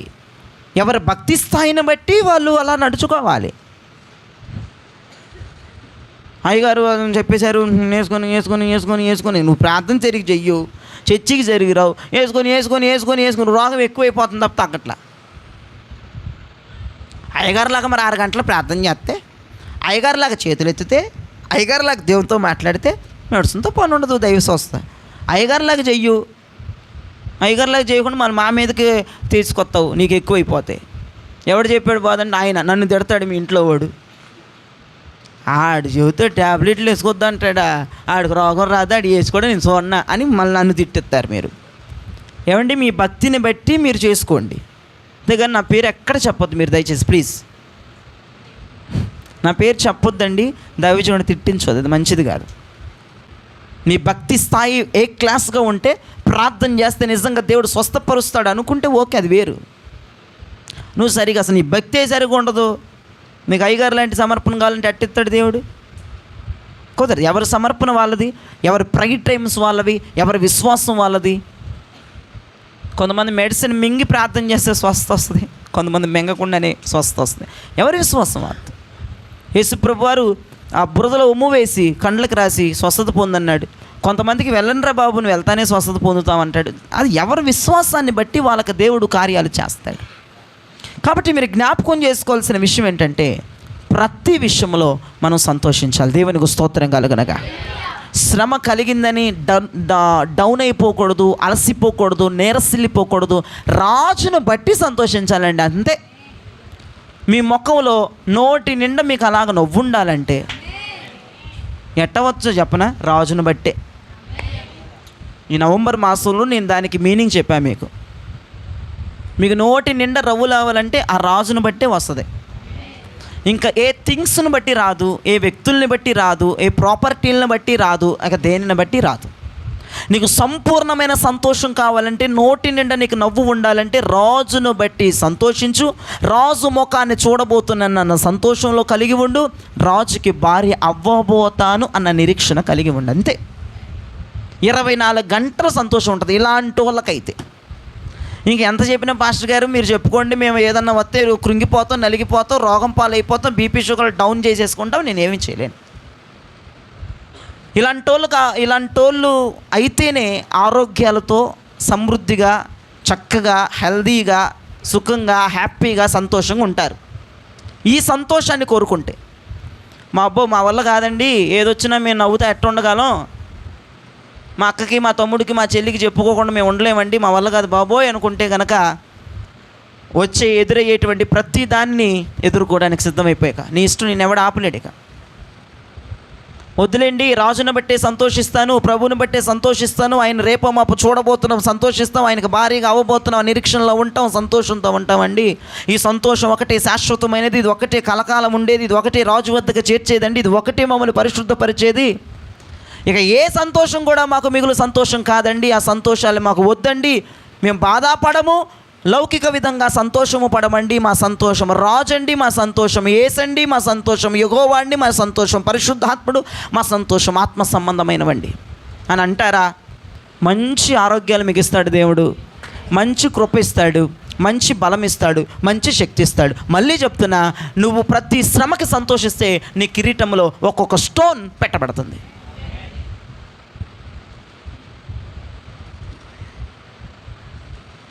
అయిపోయింది వాక్యం. బ్రేక్ తర్వాత నేను చెప్పేది ఏమి లేదు. ఇక ఒక ఆమె ఇంటికి వెళ్తే అంటుంది, వాక్యం ఏందంటున్నది ఎప్పుడు యూట్యూబ్లో, ఏమమ్మా ఏమన్నా ఉన్నాయంటే ఏమి లేవు దగ్గర అంత బాగానే ఉంది, దగ్గర ఏమి లేవు దగ్గర అంత బాగానే ఉందమ్మా, పోన్లేమ్మా అంతా బాగానే ఉందన్నామా. నేను లెగిసి వచ్చేస్తుంటే అప్పుడు చెప్తుంది సేడబారుతుంది, అయ్యగారండి యూట్యూబ్లో మీ వాక్యం చూశానండి, శ్రమ కలిపినప్పుడు సంతోషించమని చెప్పారు కదా, నేను ఏదో చెప్పానండి, ఓపిక పట్టలేకపోతున్నాను, మీరు వెళ్ళిపోతుంటే నాకు బాధ వేసిపోయి నా బాధలన్నీ కక్కేస్తున్నాను, గంట కూర్చోబెట్టేసింది అండి. అట్ట ఉంటుంది ఆ చట్టాలు నాకు అర్థం కాదు. శ్రమలో ఆనందించండి, సంతోషించండి, గంతులేండి, పరవశించండి, ఒకరికి పురుకొల్పండి, ఒకరికి ధైర్యం ఇవ్వండి. ఎంత బాగుంటుంది, ఎంత హ్యాపీగా ఉంటుంది. మన కిరీటం బోసుగా ఉండకూడదు, మన కిరీటంలో వజ్రాలు పెట్టబడతా ఉండాలి, టప టప టప టప టప టప. శ్రమ మనల్ని చూసి భయపడాలి. ఇదేందిరా బాబా, యోబుని చూసి శ్రమలు భయపడ్డాయి అండి. అసలు బోబోయ్ యోబు గారి దగ్గరికి అసలు వెళ్ళకూడదు బాబు ఇంకోసారి. చీచి ఆడ భయం లేదు, ఏమి లేదు, ఏడవట్లే, ఏం చేయట్లే. యోబుగాడు రోగం పెట్టేసిన, పిల్లల్ని చంపేసిన, ఆర్తి మొత్తం లేపేసిన, గజ్జి పెట్టేసి కురుపులు గోక్కుంటా ఉంటే కూడా ఆడట్లేదు ఏంటాడు. ఆడటం మరి మావులోడు అనుకుంటున్నావు ఏంటి? యోబు ఏమన్నాడు తెలుసా? యోబు గారిని నా సేవకుడు అన్నాడు యేసుప్రభు. చర్చి ఉందా యోబు గారికి? వేల మంది జనం ఉన్నారా? మరి ఎలా సేవకుడు అయ్యాడు? కొట్టేశాడు మార్కులు యేసుప్రభు దగ్గర. మైకు పుచ్చుకొని చెప్తేనే సేవకులు కాదు, మీరు అవ్వచ్చు సేవకురాలు, సేవకులు కింద కూర్చున్న వాళ్ళు కూడా సేవకులు అవ్వచ్చు. ఎట్టాకంటే శ్రమలో ఆనందించి అవ్వచ్చు, యథార్థంగా బ్రతికి అవ్వచ్చు, అరుణోదయాన్నే లెగిసి దేవునికి బలిచ్చి అవ్వచ్చు. మైకా పుచ్చుకొని చెప్పక్కర్లా, మీ పిల్లలు మీరు. దేవుడు ఒక్క మాట ఇస్తాడంటే, వీళ్ళు నా దైవజనుడు, వీళ్ళు నా సేవకురాలు. సాక్ష్యం ఇచ్చేశాడు యోబు గారి గురించి, నా సేవకుడు అన్నాడు. బాబోయ్ అసలు కళ్ళు చెదిరిపోయినాయి. ఆయన మినిస్ట్రీ పేరేంటి? ఏమి లేదు. ఎక్కడ చర్చి కట్టాడు? లేదు. ఎంతమంది జనం వస్తారు? బల్లారాతను ఏ నెలలో ఎత్తాడు? తైలాభిషేకం ఎప్పుడు పెడతాడు? ఉపవాస ప్రార్థనలు పెడతాడా? మరి ఆయన సేవకుడు ఎట్టయ్యాడు? శ్రమ కలిగినప్పుడు సంతోషించాడు. శ్రమలో తూలి ఒక్క మాట మాట్లాడలేదు. యేసుప్రభుని కానీ, దైవజనుడిని కానీ, ఎవరిని కానీ. వాళ్ళ భార్యని పైపిస్తే మూర్ఖురాలేదు, నోరుమూసేయ్ అన్నాడంతే. ఏమన్నా దుఃఖం నాకు కలిగినప్పుడు వెంటనే నా కణితుల మీద చేసుకొని ప్రార్థన చేస్తా. నా మనస్సులో కూడా దేవుడు ఏంటి ఇలా చేస్తున్నాడు అని అనకూడదు. నేను అలా ప్రార్థన చేసుకుంటే ఇలా వేసుకొని నొక్కేసేసేటిని, ఏయ్ కణితుల్లారా, ఆలోచనలారా, యేసుప్రభుని మనస్సులో కూడా నువ్వు దూషించొద్దు, తిట్టకూడదు, తప్పు. ఆయన దేవుడు. యేసుప్రభువా ఏంటి ఇలా చేసావు అని అనకూడదు. ఆయన చేస్తాడు, మనం పడాలి. ఆయన ఇస్తాడు, మనం తీసుకోవాలి. ఆయన తీసుకుంటాడు, మనం సంతోషించాలి అంతే. ఇచ్చినప్పుడు సంతోషించిన వారు తీసుకున్నప్పుడు కూడా సంతోషించాలి. మేలు కలిగినప్పుడు సంతోషించిన వారు కీడు కలిగినప్పుడు కూడా ఆనందించాలి. ఓ నా మనస్సా, ఓ నా ప్రాణమా, నువ్వు యేసుప్రభుని దూషించొద్దు అని నేను చెప్పుకుంటాను. దావీదు గారు చెప్తారు, నా ప్రాణమా యెహోవాని సన్నుతించుము, నా అంతరంగంలో సమస్తమా. చెప్పుకోండి. మీరు నోటికి అనకపోయిన లోపల యేసుప్రభు ఎందుకు ఇట్ట చేశాడు అన్నా తప్పే. యేసుప్రభు వారి నోటి మాటలకి ఉబికిపోయేవాడు కాదు, హృదయంతరంగములను గమనించేవాడు. వీళ్ళు భక్తులండి, ఎన్ని శ్రమలు వచ్చినాయి ఏమనట్లేదండి, మరి లోపల ఎన్నో అనేసుకున్నారండి వాళ్ళు. లోపలది ఎవడో తెలియదు కాబట్టి పైది మొత్తం షోయింగ్ చేసేసుకొని ఈరోజు వాక్యం అప్లై చేసేసుకొని బయటికి మాత్రం అన్న ప్రభు లోపల తిట్టేసుకుంటాను, ఏమనుకో బాగు. లోపలది కొంచెం కంట్రోల్లో పెట్టండి, పైది కంట్రోల్లో ఉంటుందిలేండి. 1-2 సార్లు సురకలెత్తే ఉంటుంది కానీ లోపలది ఉండదండి. తిట్టేయి, దూషించే అంటాడు ఒకటి, లోపల ఉంటాడు. ఏంటి ప్రభు ఎట్ట చేసావు, ఏంటి ప్రభు ఎట్ట అయిపోతుంది, ఏంటి ప్రభు. అయిపోయింది సీన్. ఆ కిరీటంలో స్టోన్ కావాలా? ఆ కిరీటం అందంగా ఉండాలా? నీ తల మీద పెడితే ఒక రాణి వలె ఉండాలా, ఒక భార్య వలె ఉండాలా, ఒక పెండ్లి కుమార్తె వలె ఉండాలా, యేసుకు ఒక సమరూపముగా తయారవ్వాలా. ఆ కిరీటంలో స్టోన్స్ చేర్చబడాలి. నేను నా కిరీటాన్ని చూశానండి దర్శనంలో, ఇంకా బోల్డ్ స్టోన్స్ ఉన్నాయి. Not fulfil. ఏమి సగం అయిపోంతా బోసుకుంది అది. ఇప్పుడు ఒకటి అతికిచ్చేసుకుంటూ ఉండాలి. మన దగ్గర లేవుగా అవి, యేసుప్రభు దగ్గర ఉంటాయి. మనం ఇక్కడ రియాక్షన్ వస్తే అక్కడ ఉంటాయి. అది చూపించండి నాకు వస్తుంటే, ఇదిరా బాబు చూసుకో కదంతా. సరే ప్రభు, ఏం చేయాలో మరి ఆయన చిత్తమండి. ఆయన చిత్తమండి ఏం చేయమంటాడు 26లో. అది కూడా ఫుల్ చేసేసుకోవాలి. మరి మీ కిరీటాలు చూసుకోండి బాబోయ్, నాదే ఒక సగం అంతా ఖాళీ పట్టి. మిమ్మల్ని మీది చూపించమని నేను అడగలేదమ్మా, నేను ఆ ధైర్యం చేయలేనమ్మా. నా చూసే గుండె జారిపోయింది. నీ చూస్తే నా ఉన్న ప్రాణం పోద్ది. నేను చూడను. యేసుప్రభుని కూడా అడగలేదు. అడిగితే నా పిల్లలదేగా చూపిస్తాడు కానీ వద్దులే వాళ్ళ సంగతి నాకు తెలుసులే అన్నాను. నాదే ఒక సైడ్ అంత ఖాళీ ఉందంటే మరి భక్తుల సమావేశం ఎట్టుంటుందో చూసుకోండి. కాబట్టి ఇట్లాంటివన్నీ ప్రార్థనలు కనిపెట్టాలి. పొద్దులకి లోక సంబంధమైనవి కాదు. పొద్దులు నాకు కిరీటం ఉందా ప్రభా, నాకు ఇల్లు కడుతున్నావు, ఇక్కడ ఇల్లు లేదుగా, ఆడ కడతావా? తిట్టుకు చాటమే, ఆడి ప్రభుత్వం రాల, ఈడి ప్రభుత్వం రాల, అక్కడ సంపాదించుకోవా. ప్రభా ఇక్కడ ఇల్లు కట్టావయ్యా నాకు, మా ఆయనకి, మా పిల్లలకి. అక్కడ అడుగు, డబుల్ బెడ్రూమా, త్రిబుల్ బెడ్రూమా, ఆడ అడుగు.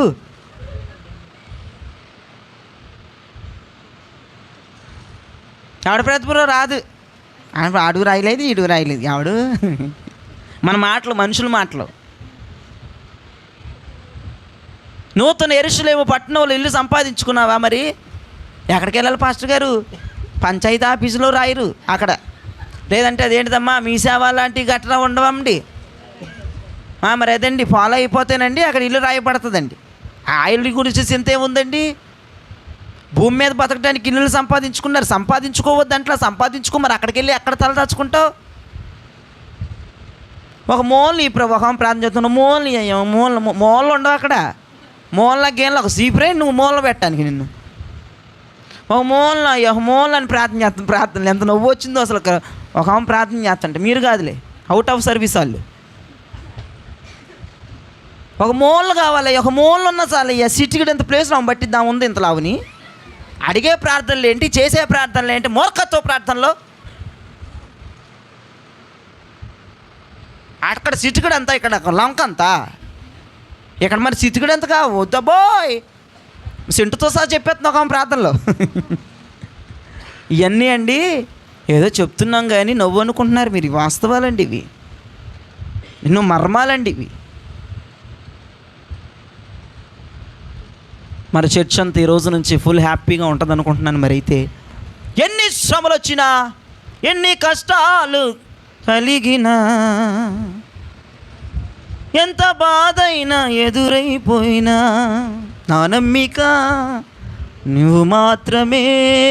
పడా, నా నమ్మిక నీవు మాత్రమే, నేనెప్పుడు నిన్ను విడువను యేసయ్యా, నేనెప్పుడు నిన్ను విడువను. ఎన్ని కష్టాలైనా బెదరను, ఎంత బాధైనాను వెనుదిరుగను. అబ్బా అబ్బా అంత చక్కగా రాశాడు భక్తుడు. ఎన్ని కష్టాలైనా బెదరకుండా, ఎన్ని బాధలైనా వెనుదిరగకుండా ఆయన మీద నమ్మిక ఉంచి ముందుకు వెళ్ళిపోవాలి. దేవునికి స్తోత్రం చెప్పండి. మళ్ళీ చెప్తున్నా చివరిగా, నువ్వు బాధపడితే యేసయ్య దూరం అయిపోయాడనే బాధే ఉండాలి, అభిషేకం లేదనే బాధే ఉండాలి, భాషలు ఇవ్వన్న బాధే ఉండాలి, దర్శనాలు ఇవ్వన్న బాధే ఉండాలి, నేను దైవజనుడికి సహవాసానికి దగ్గర అవ్వలేకపోతున్నానన్న బాధే ఉండాలి. ఈ బాధే ఉండాలి. మనం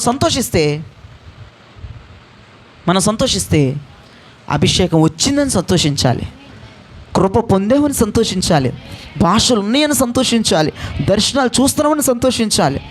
ఇది బాధపడిన దానికోసమే, సంతోషించిన మన బాధ సంతోషం అవే ఇవ్వాలి.